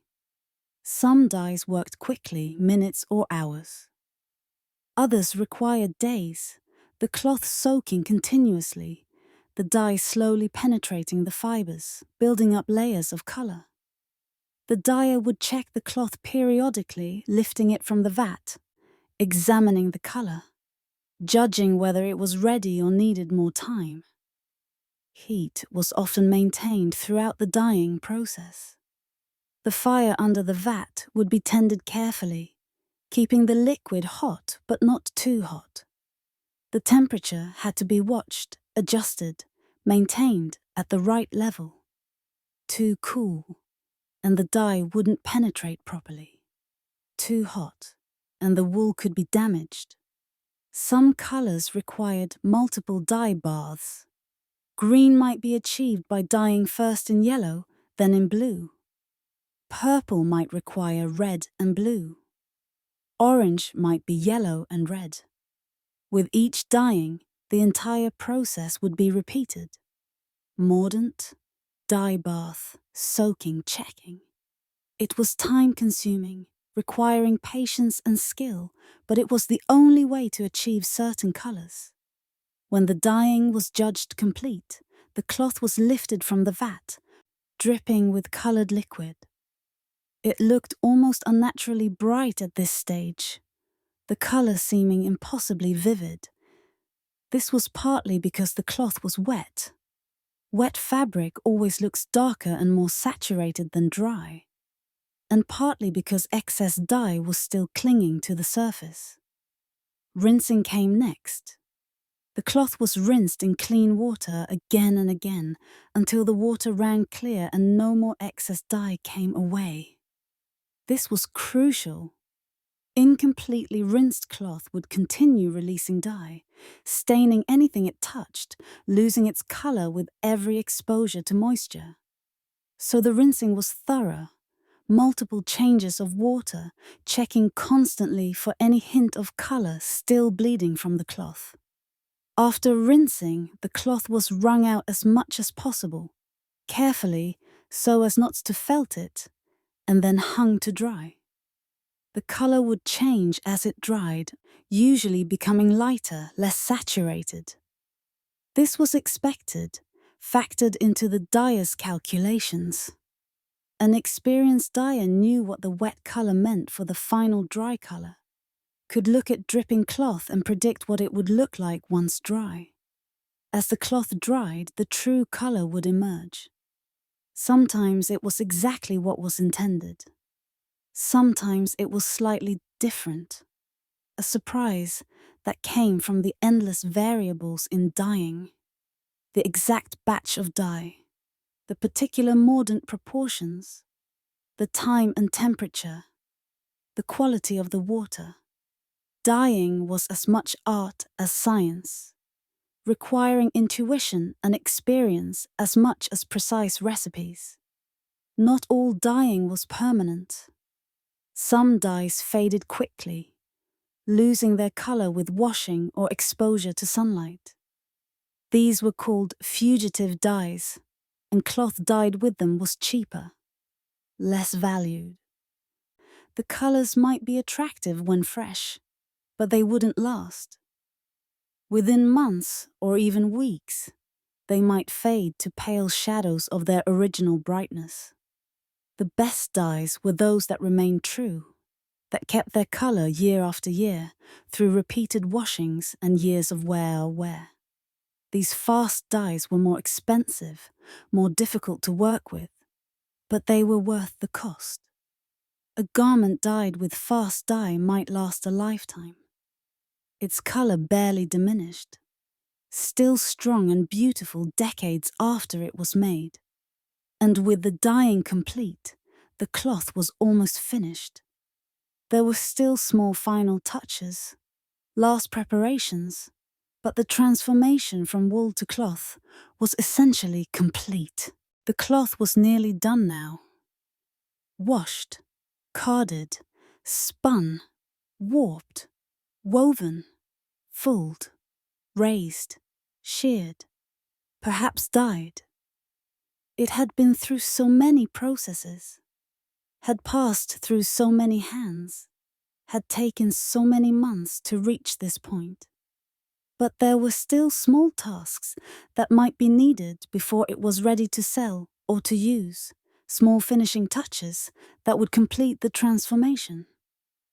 If the cloth was to be sold, it needed to be measured. This was not optional, not a mere suggestion. Official measurements were important, were often required by law. Cloth was sold by the yard or the ell, and buyers needed to know they were getting what they paid for. Fraud in cloth measurement was a serious crime, one that could result in fines, loss of trading privileges, even imprisonment for repeat offenders. The cloth would be laid out on a measuring table, stretched flat, but not pulled taut, and measured carefully. The length would be recorded, witnessed, sometimes marked on the cloth itself. In many places, there were official cloth measurers, people appointed by the guild or the town to verify measurements, to ensure fairness in trading. In many cities and towns, there were also cloth seals, official marks that would be attached to cloth that had been inspected and found to meet certain standards of quality and measurement. These seals were lead or wax markers, stamped with official symbols, attached to the end of the cloth or sewn into its edge. They guaranteed that the cloth had been examined, had been found to be of the quality it was claimed to be, had been measured correctly. Getting a cloth seal was often a requirement for selling in certain markets.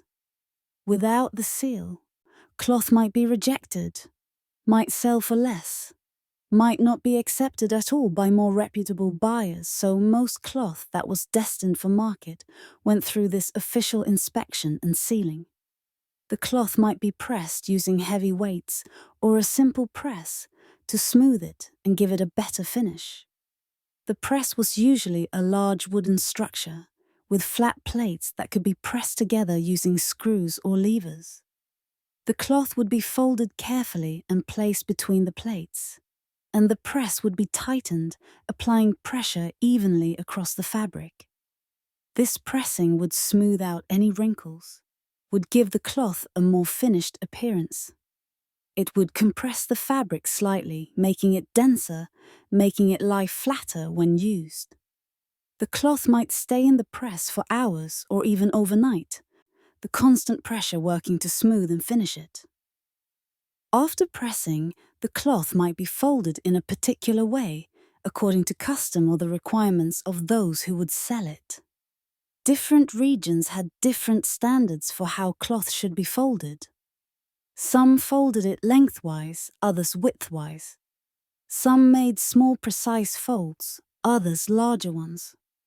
The folding might seem like a minor detail, but it mattered to buyers who expected cloth to be presented in certain ways. The selvedges, the finished edges along the sides of the cloth, might be trimmed if they were uneven. The selvedges were created automatically during weaving, where the weft thread turned around to go back the other way. Ideally, they should be straight and even. But sometimes they weren't. And if they were particularly irregular, they might be trimmed slightly to improve the appearance of the cloth. For cloth that would be used locally by the family that had produced it, the finishing might be simpler. Perhaps just a final inspection, a final check that all was well. Running hands over the surface, checking for any flaws that might have been missed earlier, ensuring that the cloth was clean, dry, ready to be stored until it was needed. The cloth would be stored carefully, folded and placed in a dry location. Cloth needed to be kept away from moisture, which could cause mildew or rot, away from insects, which might eat holes in it. away from mice, which would happily nest in fabric if given the chance. Storage chests were ideal, wooden boxes with tight-fitting lids, often lined with aromatic woods like cedar that would help repel insects. Some cloth would go directly to a tailor, or to the household seamstress, to be made into clothing. The cloth's journey would continue, transformed again from flat fabric into three-dimensional garments.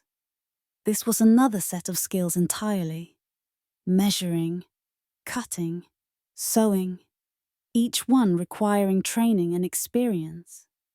Some cloth would be kept as cloth, used for furnishings, for bedding, for the 100 purposes that fabric served in a household.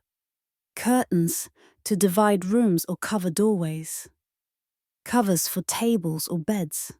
Wrappings for precious objects. Cloth for cleaning or for padding. The uses were endless, and good cloth was valuable for any of them. Some cloth would be sold, taken to market, where it would be displayed along with cloth from other weavers, compared and judged and eventually purchased. Market day was an important occasion, a time when producers and buyers came together, when goods changed hands, when the economy of the region circulated. The cloth merchant would set up their display, unfolding the cloth, showing its quality, letting potential buyers touch it, examine it, judge its worth. Bargaining would happen, negotiations over price, discussions of quality. The cloth's color, its weight, its smoothness, its overall quality. All of these would be assessed, would influence what price it might command. The price of the cloth would reflect all the work that had gone into it. The months of sheep tending, from the lambing through the grazing seasons, the work of shearing, with many hands helping, the washing, which had taken days, the teasing and carding, hours upon hours of repetitive work, the spinning, which had taken the most time of all, transforming baskets of fibre into the thousands of yards of thread needed, the warping and weaving requiring skill and patience, the fulling and finishing, the dyeing if the cloth was dyed. Each step had added value, had transformed the raw wool into something useful, beautiful, valuable. A piece of good wool cloth might cost the equivalent of several days' wages for a labourer. Fine cloth might cost far more. In a world where most people had very little disposable income, cloth was a significant purchase, an investment. People saved for it, planned for it, treated it with care because they knew its value. And yet, even after all this work, even after the cloth was finished and sold or put to use, the wool's journey was not quite complete. Because cloth would eventually become something else, a garment, a blanket, a hanging. It would be cut and sewn, shaped to its purpose. It would be worn, washed, mended, worn again. It would be lived with, used, become part of someone's daily life. And after years of use, when the garment or blanket or hanging was worn beyond repair, the wool might be reclaimed once more. Woolen cloth could be unravelled, the fibres teased apart and respun. Old cloth could be cut into smaller pieces, used for patches or quilts or padding. In a world where nothing was wasted, where everything had value, even worn-out wool had further purposes to serve. The cycle continued. Wool to cloth, cloth to garment, garment, worn, mended, reworn, eventually reclaimed, repurposed, used again. The wool continuing its journey long after the sheep that grew, it was gone. serving human needs for years or even decades. Throughout this long journey, from sheep to finished fabric, many hands had touched the wool. It is worth pausing to consider these people, whose lives were shaped by this work, who spent their days transforming wool through patient labor. The shepherd first.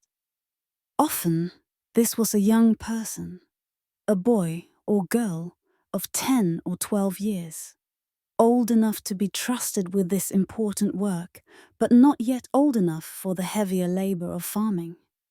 Or sometimes the shepherd was old, past the age of hard physical work, but still capable of the walking, the watching, the slow patient care that shepherding required. Sometimes it was someone who was considered simple, whose mind didn't work in the ways expected, but who had an affinity for animals, who could tend the flock reliably even if they couldn't do more complex work. Shepherding was not considered prestigious work. It didn't require great physical strength or high intelligence. It paid modestly, often in kind rather than coin. A place to sleep, meals, perhaps some small amount of money, or a share of the wool. But it was necessary work, essential work. Without shepherds, there would be no flocks. Without flocks, there would be no wool. The shepherd spent long days alone, or nearly so, with only the sheep for company, perhaps a dog, sometimes another shepherd if the flock was large. The solitude could be peaceful or lonely, depending on the person. Some shepherds loved the quiet, the simplicity, the closeness to animals and land. They knew every hill, every stream, every sheltered spot. They watched the seasons turn, saw the land change through the year, lived in rhythm with nature in ways that people in towns or castles never could. Other shepherds found the solitude difficult, longed for human company, counted the days until market day or festival time when they could be among people. But alone or not, content or restless, they did their work, and the sheep thrived or suffered based on how well that work was done. The shearers were skilled workers, often moving from farm to farm during shearing season. Their hands were strong from years of using heavy shears, their arms accustomed to holding the awkward weight hour after hour. Some were men, some women. Some had been doing this work for decades, their movements automatic, their judgment refined by countless shearings. They would arrive at shearing time, would work for days or weeks, would be paid and fed and housed, then would move on to the next farm, the next flock. The wool washers were usually women, often working together, making the work lighter through company. Their wands would become red and chapped from being in the water so much, from the harsh soap, from the constant wetness.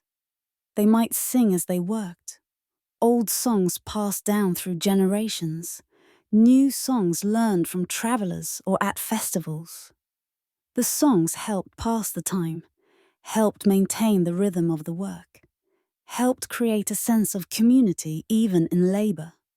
The carders and spinners were almost exclusively women and girls. This was work done at home, fitted around all the other work of the household. A woman might card while watching the pot on the fire, making sure dinner didn't burn. She might spin while keeping an eye on children playing nearby.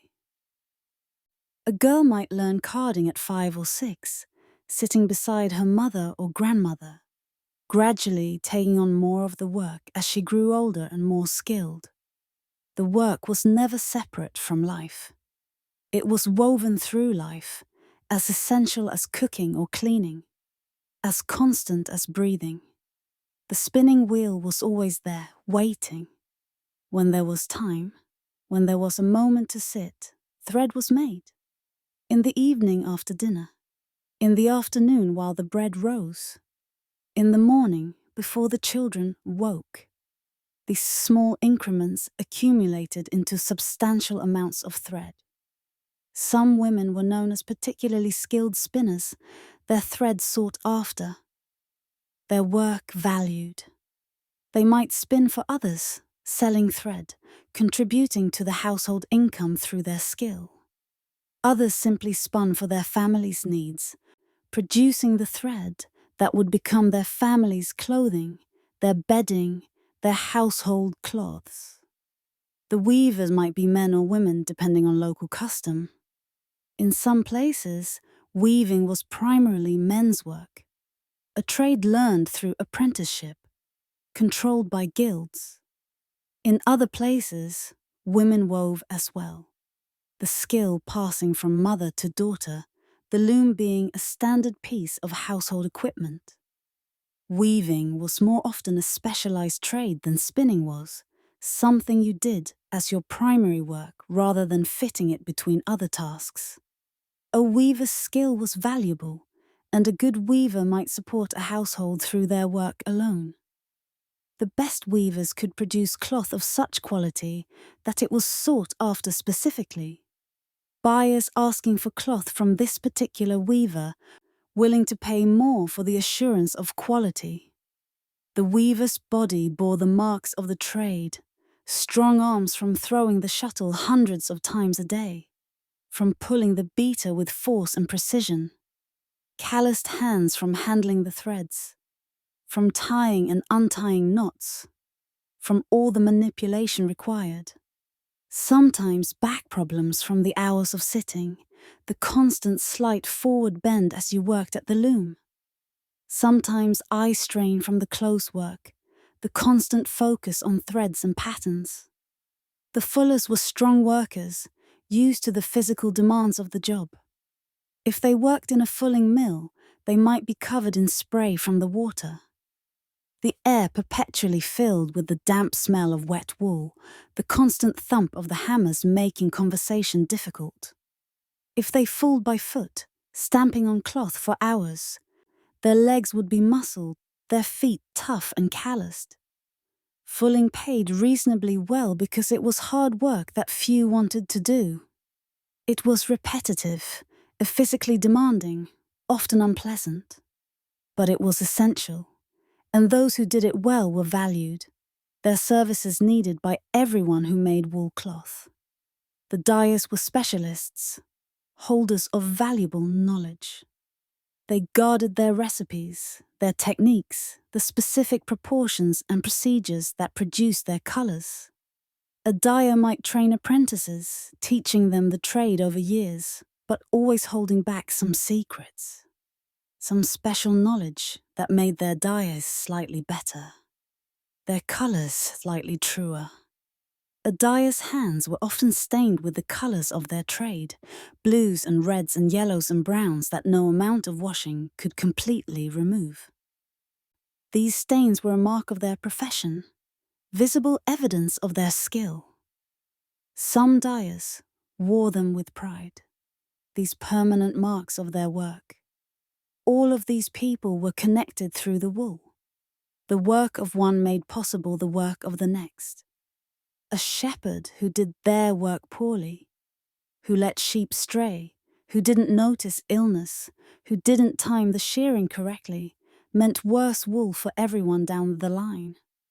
A spinner who spun carelessly, producing weak or uneven thread, made the weaver's work harder, might result in cloth that wasn't as good as it could be. A dyer who was sloppy, or who used poor technique, might ruin cloth that had already taken months to produce, wasting all the work that had gone before. And yet, they might never meet each other. The shepherd might never see the finished cloth, never know what became of the wool from their flock. The spinner might not know whose sheep had grown the wool she worked with, might not ever see the cloth woven from her thread. The weaver might not know who would eventually wear the garments made from her cloth, might never see how it was used. They were connected by the work, by the wool, but often anonymous to each other. Their connection was invisible, known only to themselves, and perhaps to God if they were religious. But the connection was real, solid as the cloth itself. Each person's work depended on all the others. Each person's skill contributed to the final product. They were all part of something larger than themselves, all essential to the creation of cloth. In our modern world, clothing is cheap. We can walk into a store and buy a shirt for less than the cost of a meal. We can order clothing online and have it delivered to our door within days. We accumulate wardrobes full of clothes, more than we need, more than we can wear. We discard clothes that are barely worn, donate them, throw them away. The connection between the garment and the work that created it has been severed. We rarely think about where our clothes came from, who made them, how they were made. But in medieval times, cloth was valuable specifically because of the time embedded in it. Every piece of fabric represented months of work, dozens or hundreds of hours of human labor. A simple wool garment, a plain tunic, or a basic cloak might represent 300 hours of work or more. A fine wool garment, something made from good quality cloth, well dyed, well finished, might represent 1,000 hours or more. Think about that for a moment. 1,000 hours. If you worked 8 hours a day, 5 days a week, 1,000 hours would be 6 months of full-time work. 6 months of someone's life distilled into a single garment. And that was just the work of making the cloth. It didn't include the work of the tailor who cut and sewed it, who shaped the flat fabric into a 3-dimensional garment. People knew this. They understood the value of what they wore. They could look at a piece of cloth and understand, viscerally, how much work it represented. They knew because they had done some of that work themselves, or had watched it being done, or had helped with it. The value wasn't abstract, it was real, measured in time. In effort, in the accumulated labor of many hands. This understanding shaped behavior. Clothing was mended, repeatedly. Small holes were darned, carefully sewn closed with matching thread. Worn areas were patched, pieces of fabric sewn over weak spots to reinforce them. When a garment was too worn to repair in its current form, it was cut down and remade into something smaller, something simpler. An adult's garment might become children's clothing. A cloak might become a hood. A tunic might become patches for other garments. When fabric could no longer be clothing, it became something else. Rags for cleaning, wiping up spills, scrubbing floors. Padding for armor or for protective clothing. Stuffing for mattresses or cushions or padded hangings that helped insulate rooms. Pieces for quilts, scraps sewn together to create warm bed covers. The fabric was used until it literally could not be used anymore, until it was falling apart, until no function remained for it. Even then, woolen fabrics had one last use. Worn-out wool cloth could be unraveled, the threads teased apart, and the fibers could be respun. The quality would be lesser, the fibers shorter, more damaged, but it could still be used. Mixed with new wool, it could help stretch limited resources. Or it could be used by itself for rough cloth, for things where quality mattered less than simple utility. Clothing was valuable enough to be mentioned in wills, specifically bequeathed from parent to child or from master to servant. I leave to my daughter Margaret my blue cloak and my red gown. I leave to my faithful servant John my second-best tunic and my woolen hose. These weren't throwaway items. They were valuable possessions, worth explicitly identifying and assigning. A good wool cloak might be the most valuable thing a poor person owned, aside from their tools or their dwelling. Clothing was used as payment for services, as gifts to cement relationships, as a form of wealth that could be displayed, that marked status and position. The quality and quantity of someone's clothing was a visible indicator of their wealth, their standing, their place in the social hierarchy. The time required to produce cloth also meant that fashion changed slowly, without rapid production, without the ability to quickly make new things. Styles remained stable for years, sometimes for generations. Changes happened, but they happened gradually, evolving slowly over decades rather than changing with each season. Changes in fashion were driven more by shifts in availability of materials. New dyes becoming available, new weaving techniques being introduced, or by changes in social structure, new classes of people seeking to distinguish themselves, sumptuary laws trying to restrict certain styles to certain ranks. But they weren't driven by the whims of fashion in the way we understand it now, by a desire for novelty for its own sake. Those who could afford to, who had wealth and status, might have many garments, a wardrobe of different clothes, for different occasions.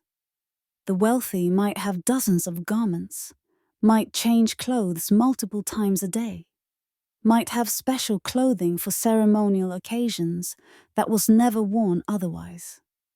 But they were a tiny minority. For most people, their entire wardrobe might be 2 or 3 garments, one to wear while the other was washed. Perhaps a better one saved for important occasions, for attending church, for festivals, for weddings and funerals. That was it. 2 or 3 garments that would be worn for years, that would be mended and patched and carefully maintained, that would represent a significant portion of the family's total wealth.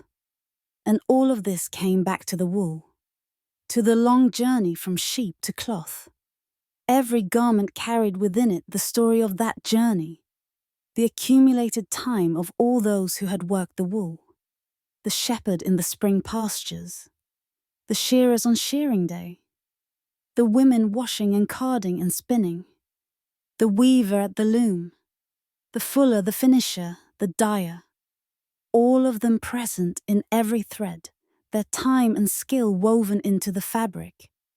When you wore a wool garment in medieval times, you wore their work. You wore time itself, made visible, made tangible, transformed into cloth that would keep you warm through the winter, that would protect you from rain and wind, that would serve you for years if you cared for it properly. That was the value of cloth.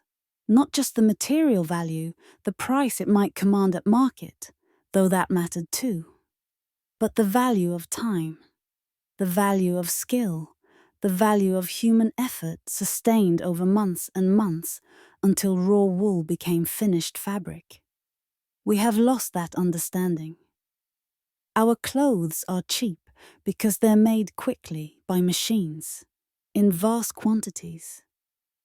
We've gained convenience and abundance, but we've lost that visceral sense of value, that connection to the work and time that creates the things we use. Perhaps there's something worth remembering in the medieval understanding of cloth. Not that we should return to spending months making a single garment. That would be neither practical nor desirable. But perhaps we could remember that everything we use, everything we own, represents someone's time, someone's work. Even if it's made by machines now. Someone designed those machines, someone operates them, someone ships the products, someone sells them. Time and effort are still embedded in every object, even if we don't see it as clearly. And perhaps, remembering that, we might value our possessions more, might take care of them, might mend them when they break, might use them fully before discarding them, might honor, in some small way, the time and effort that went into creating them. The process described here is a general one, representing perhaps the most common path from sheep to cloth in medieval times. But there were many variations, many specializations, different approaches in different places and times. The wool trade was vast, spanning entire continents, and wherever it existed, local conditions and traditions shaped how the work was done. Some places produced very fine wool, bred from particular breeds of sheep that had been selected for generations to produce the best quality fleece. England was famous for its wool, particularly from certain regions. The Cotswolds produced sheep with long, lustrous wool that was sought after across Europe. Lincoln had its own prized breed with wool that was strong and glossy. These wools commanded premium prices, were exported to weaving centers in Flanders and Italy, where they would be transformed into the finest cloth. This fine wool required even more careful handling than ordinary wool. Every stage had to be done with greater precision. The washing had to be gentler, to avoid damaging the delicate fibers. The carding had to be done with lighter pressure, with more strokes to properly align the fibers without breaking them. The spinning had to be finer, producing thinner thread that would create more delicate cloth. The weaving of fine cloth required greater skill. The threads were thinner, more fragile, easier to break. The spacing had to be more precise. The tension had to be maintained more carefully. A weaver who could produce fine cloth was more highly valued, could command better prices for their work, and the finishing of fine cloth was more elaborate. More rounds of raising and shearing, each one taking the surface closer to perfection. More careful fulling, controlled precisely to achieve the right degree of shrinkage without overfelting the delicate fabric. The result was cloth that was softer, smoother, lighter weight but still warm. Cloth that would drape beautifully when made into garments. Some places specialized in particular colors. Certain cities became famous for their blues, or their reds, or their blacks. The recipes for these colors were carefully guarded secrets, passed down through families, protected by guilds. The dyers in these places had access to particular materials or had developed particular techniques that made their colors superior to those produced elsewhere. Florence was famous for its deep, rich reds, dyed with kermes and finished with techniques that made the color exceptionally fast, resistant to fading. Venice had its own color specialties, benefiting from trade networks that brought exotic dyestuffs from the East. English towns along the coast had access to certain lichens that produced purples and oranges, colors that were difficult to achieve elsewhere. The reputation of these specialized producers was valuable in itself. Cloth from certain cities or regions was sought after not just for its actual quality, but for the reputation associated with it. Venetian scarlet or Florentine black meant something to buyers, indicated a level of quality, commanded premium prices. Some weavers produced plain cloth, simple tabby weave, serviceable and practical. This was the most common type of cloth, what most people wore, what filled most everyday needs. It was straightforward to weave, didn't require complex pattern planning, could be produced relatively quickly. But other weavers created complex patterns, using multiple colors of thread, creating designs that required careful planning and great skill. Twill weaves produced diagonal patterns in the cloth, creating fabric that had more drape, that was more flexible than plain weave. Herringbone patterns, diamond patterns, checks and stripes. All of these required the weaver to pay careful attention to which threads were raised when. To maintain the pattern consistently across the entire piece. Some cloth was woven with patterns created by changing the density of the weave, creating areas that were more open and areas that were more dense, creating visual texture without using different colored threads. Some used supplementary threads, additional threads woven in to create raised patterns or color accents without changing the basic structure of the cloth. These patterned cloths might take twice as long to weave as plain cloth, or even longer for very complex patterns. The weaver had to stop frequently to check the pattern, to count threads, to ensure everything was correct. A mistake in the pattern might not be immediately obvious, might only become apparent after many rows had been woven on top of it, requiring the cloth to be unwoven back to the mistake and the work done over. Some cloth was made entirely within a single household, a closed loop of production. The family kept sheep, tended them through the year, sheared them when the time came.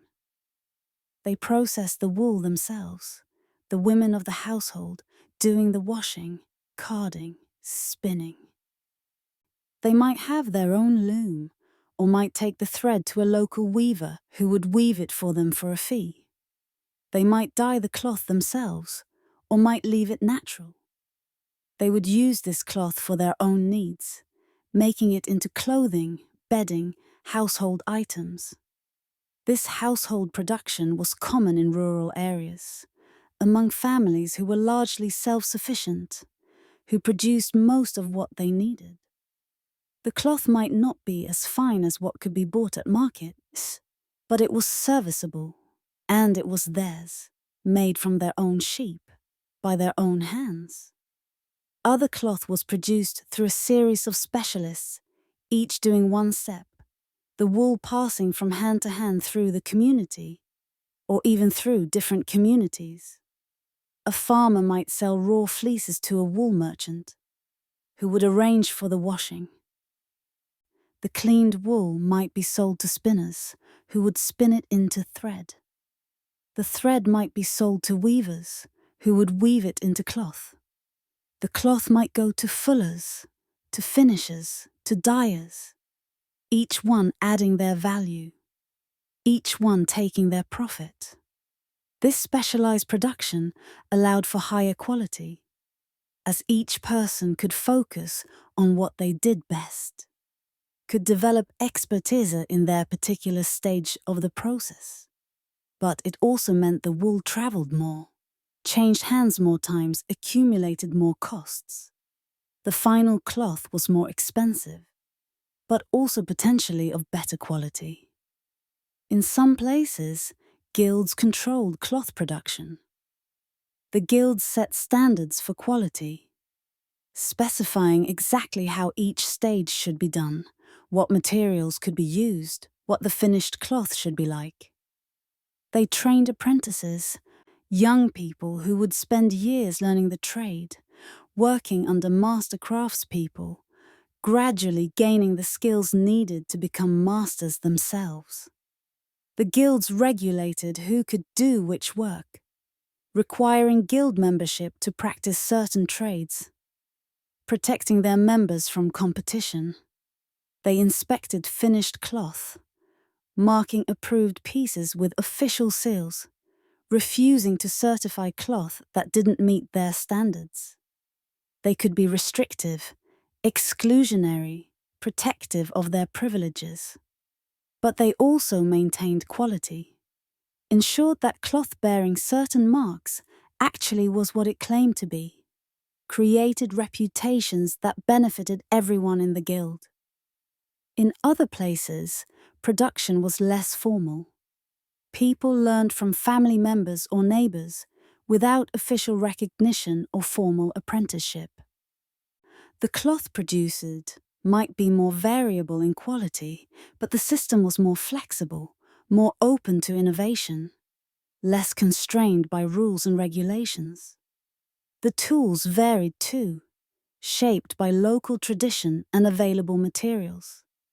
Some spinning wheels were simple, little more than a large wheel and a spindle.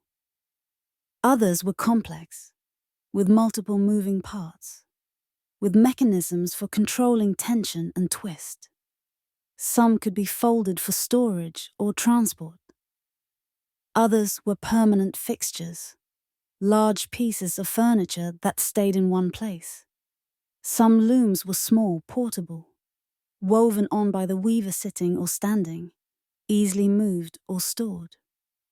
Others were large frame looms that took up significant space, permanent installations in workshops or weaving rooms.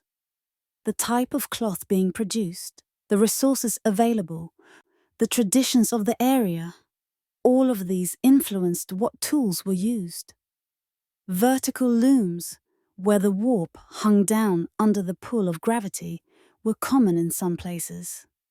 Horizontal looms, where the warp was stretched out parallel to the ground, were used in others. Each type had advantages. Vertical looms were simpler, required less space. Horizontal looms allowed for better control of tension, made it easier to create even cloth. But despite all these variations, the fundamental process remained the same everywhere wool cloth was made. The wool needed to be cleaned, it needed to be prepared, the fibers aligned. It needed to be spun into thread. The thread needed to be woven into cloth. The cloth needed to be finished, fulled, refined. These steps were universal, even if the details of how they were done varied from place to place, from time to time. The variations were the local expressions of universal processes. The wool's journey from sheep to cloth followed the same basic path everywhere.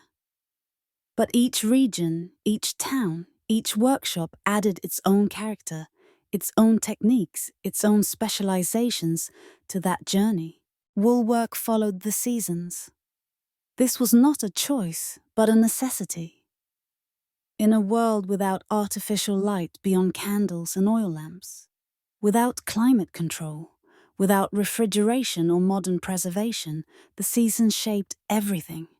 And woolwork, like all agricultural and craft work, fit into the seasonal rhythm. Spring was a shearing time. The sheep needed to be shorn before the weather became too hot, before the summer sun made their heavy coats uncomfortable, before they began to rub against trees and fences to relieve the itching, leaving bits of fleece caught on rough bark. But the shearing couldn't be done too early, before the last risk of cold weather had passed. No one wanted newly shorn sheep to freeze in a late spring snowstorm. So there was a particular window, different in different climates, when shearing happened. In mild climates, this might be late March or April. In colder regions, it might be May or even early June.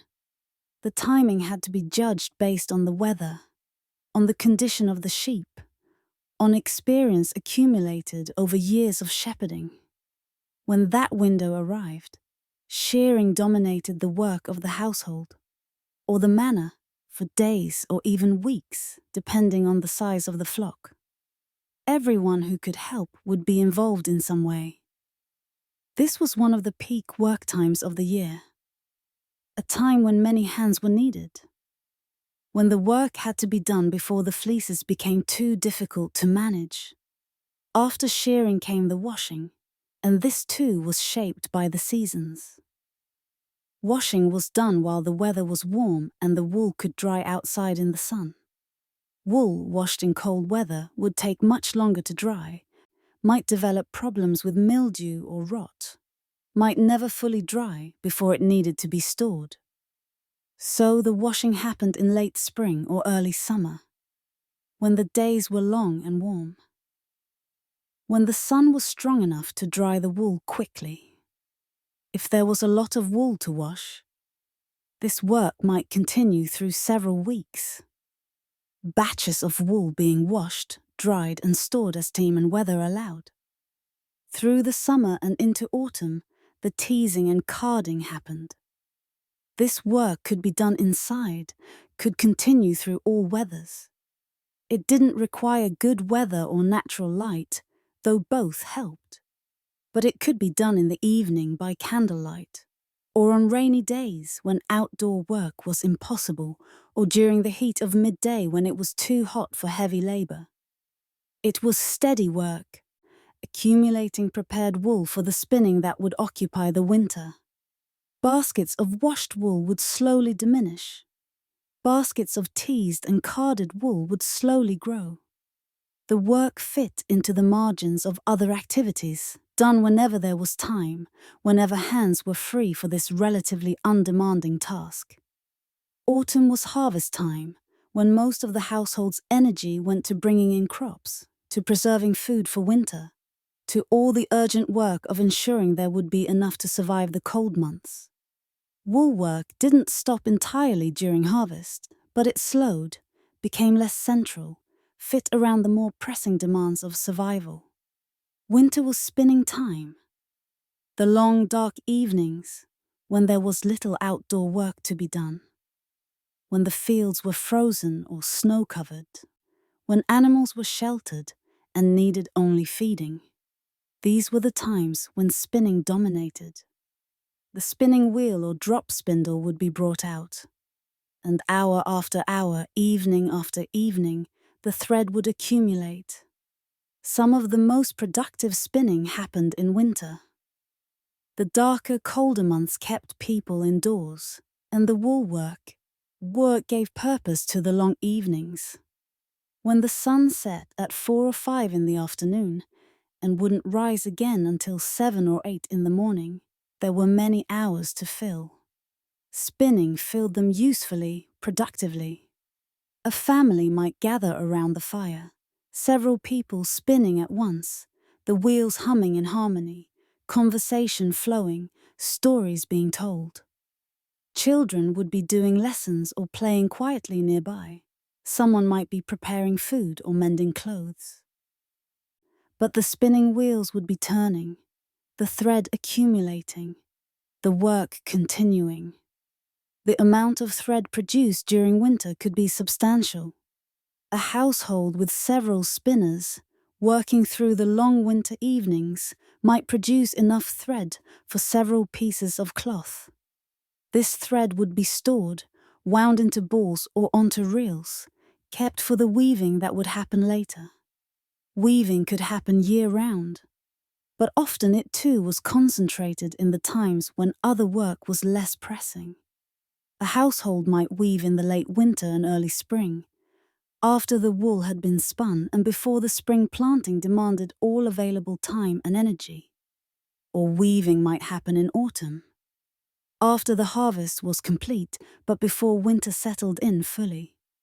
A professional weaver, someone who wove as their primary occupation, might weave year-round, their work not as tied to agricultural seasons.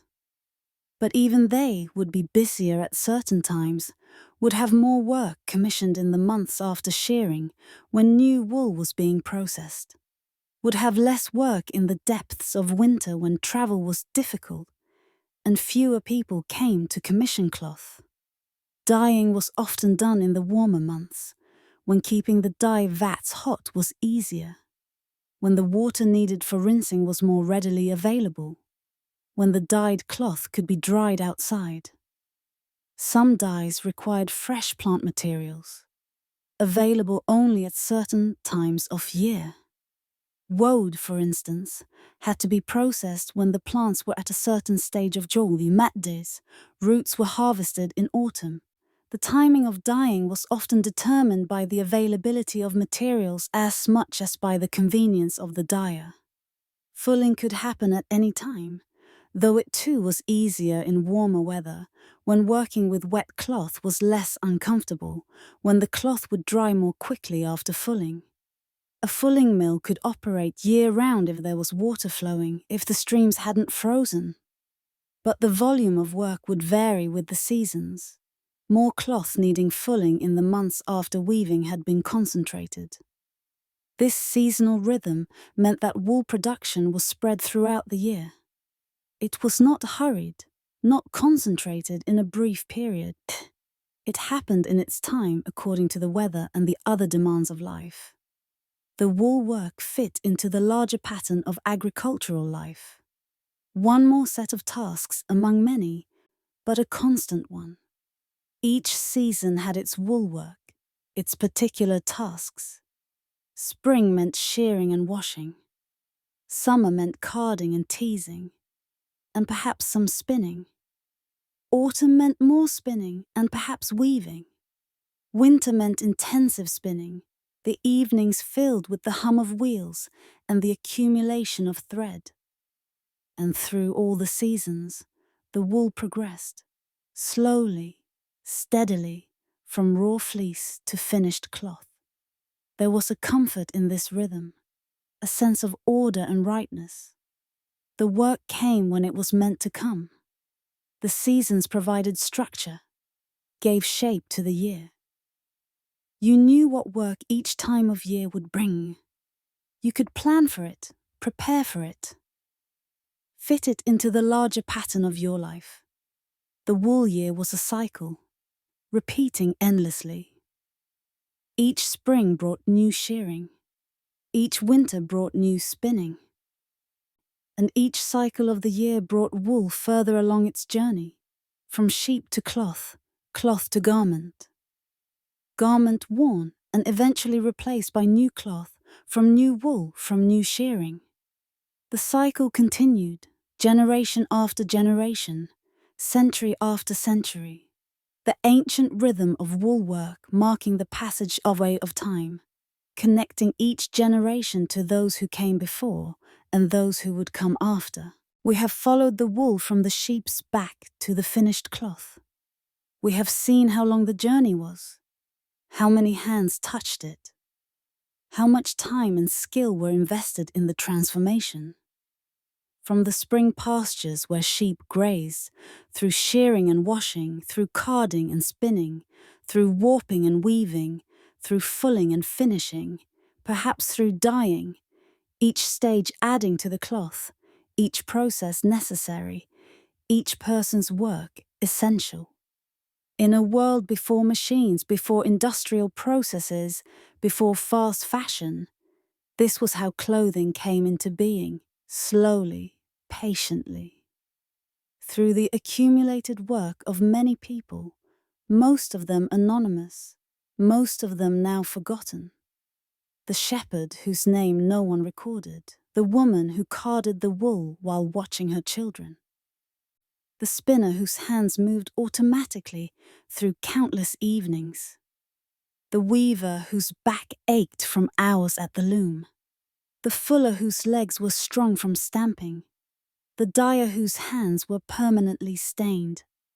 All of them gone now, their names lost, but their work continuing through the cloth they made.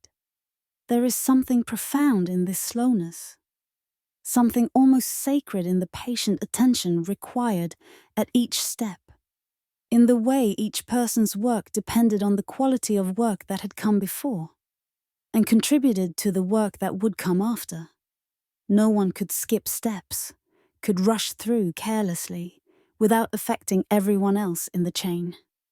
The shepherd who cared well for the sheep, gave the wool washers cleaner fleeces to work with, made their task easier, made the wool more valuable. The washer who did her work thoroughly made the carder's job easier, gave the spinner better material. The carder who aligned the fibers well, who worked with patience and skill, gave the spinner wool that would spin into stronger, more even thread.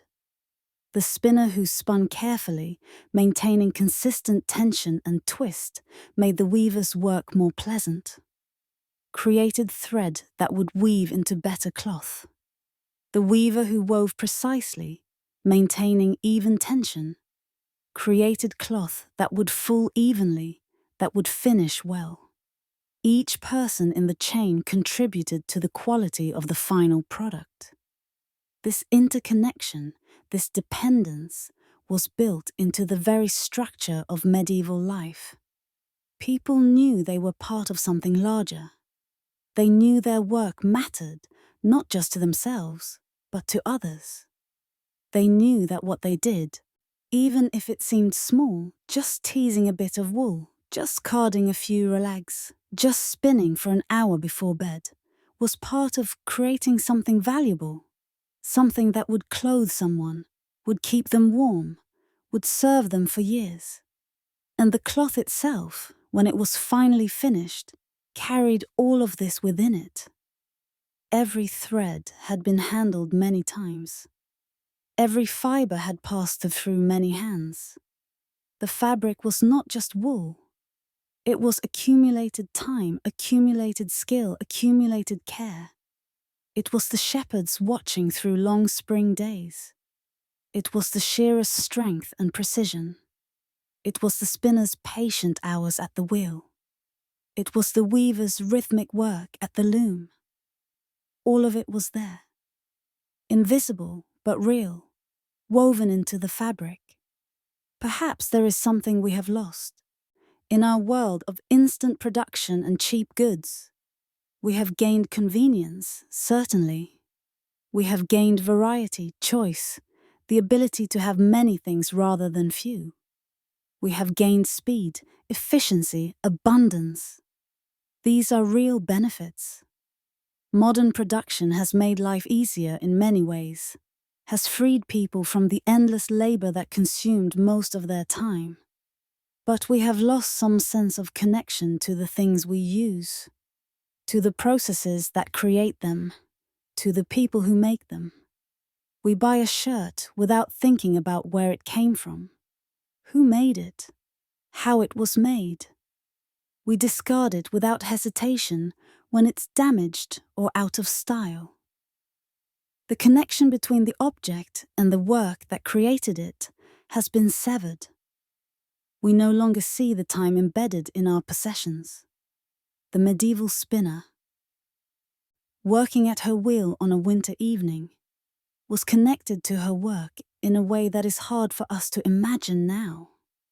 She knew where the wool came from.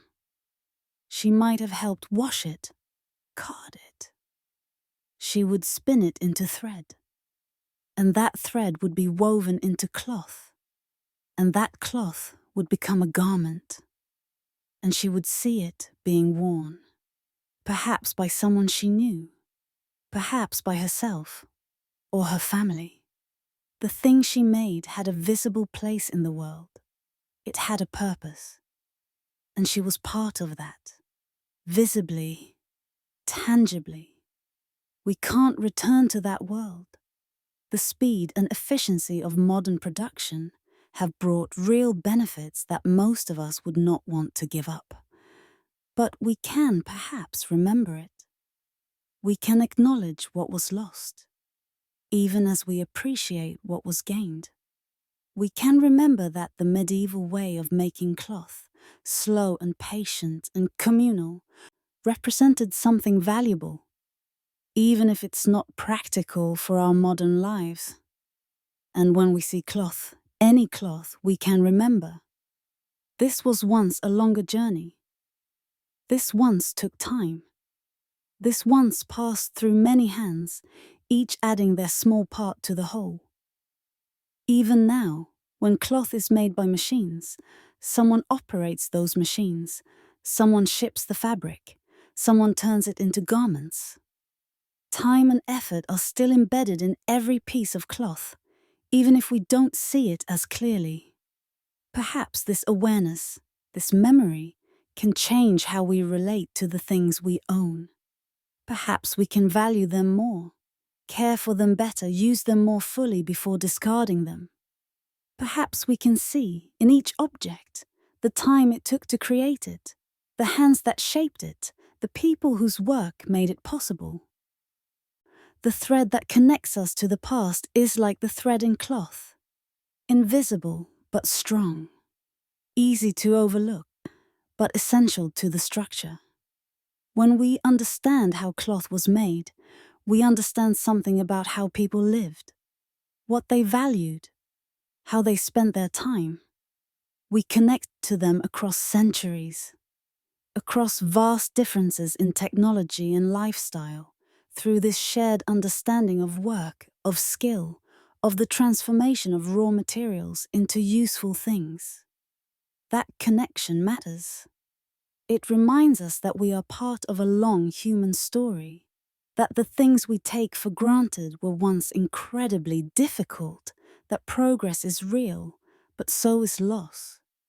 It gives us perspective on our own lives, our own work, our own possessions. The wool's journey from sheep to cloth is complete. But the story continues, as it always has. In the clothes we wear, in the fabric that surrounds us, in the ancient human skill of transforming fibers into cloth. That is the journey of wool, from sheep to cloth.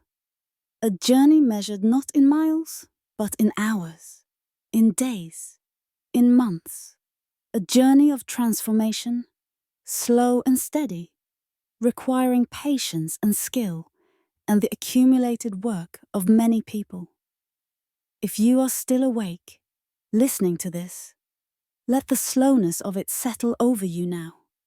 Let the repetition, the carding, the spinning, the weaving, fill your mind with its gentle rhythms. There is no urgency here, no drama, no conflict to resolve or problem to solve. Just work, done carefully, done well, accumulating over the time into something useful and warm. Think of the spinner at her wheel, the steady hum as it turns, the rhythm of the treadle, the motion of her hands, the thread forming slowly, patiently. Think of the weaver at the loom, the regular thunk of the beater, the shuttle passing back and forth, the cloth growing row by row. These are soothing sounds, old sounds, sounds that filled countless rooms across countless years. Let them fill your mind now. Imagine the feel of wool in your hands. Soft, slightly oily from the lanolin, warmer than you'd expect. The way it compresses under your fingers and then springs back. The way carded wool feels almost weightless, like holding a cloud. The way spun thread feels strong and alive, like it has energy stored in the twist. Think of the colors, the natural cream and brown and grey of undyed wool, the vibrant blues and reds and yellows of dyed cloth, the way the colors would look in candlelight, softer and warmer than in sunlight, the way a piece of new cloth would shine slightly, catch the light, look almost luminous. Breathe slowly. Let your breathing match the pace of the work we've explored. Slow and steady. No need to rush. Everything happens in its own time. The wool became cloth slowly, patiently, and you can rest slowly, patiently now. Let go of whatever brought you here. Whatever worries or thoughts or restlessness, they can wait.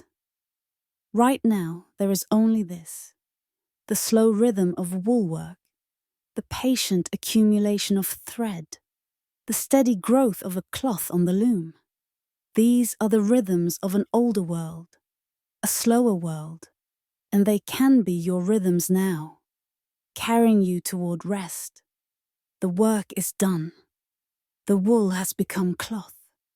Everything that needed to happen has happened in its own time, in its proper order. Nothing was rushed. Nothing was forced. Everything unfolded as it should, slowly and steadily and well. And now you can rest. The journey is complete. The wool has traveled from sheep to cloth, and you have traveled with it through all the stages, all the hands, all the patient work. Now the journey can end, at least for tonight. Rest now, sleep well. Let the ancient rhythms of wool work carry you gently into sleep, into rest, into peace. Tomorrow, the wheel will turn again. The shuttle will pass through the loom again. The work will continue as it always has, as it always will. But for now, rest. Sleep well.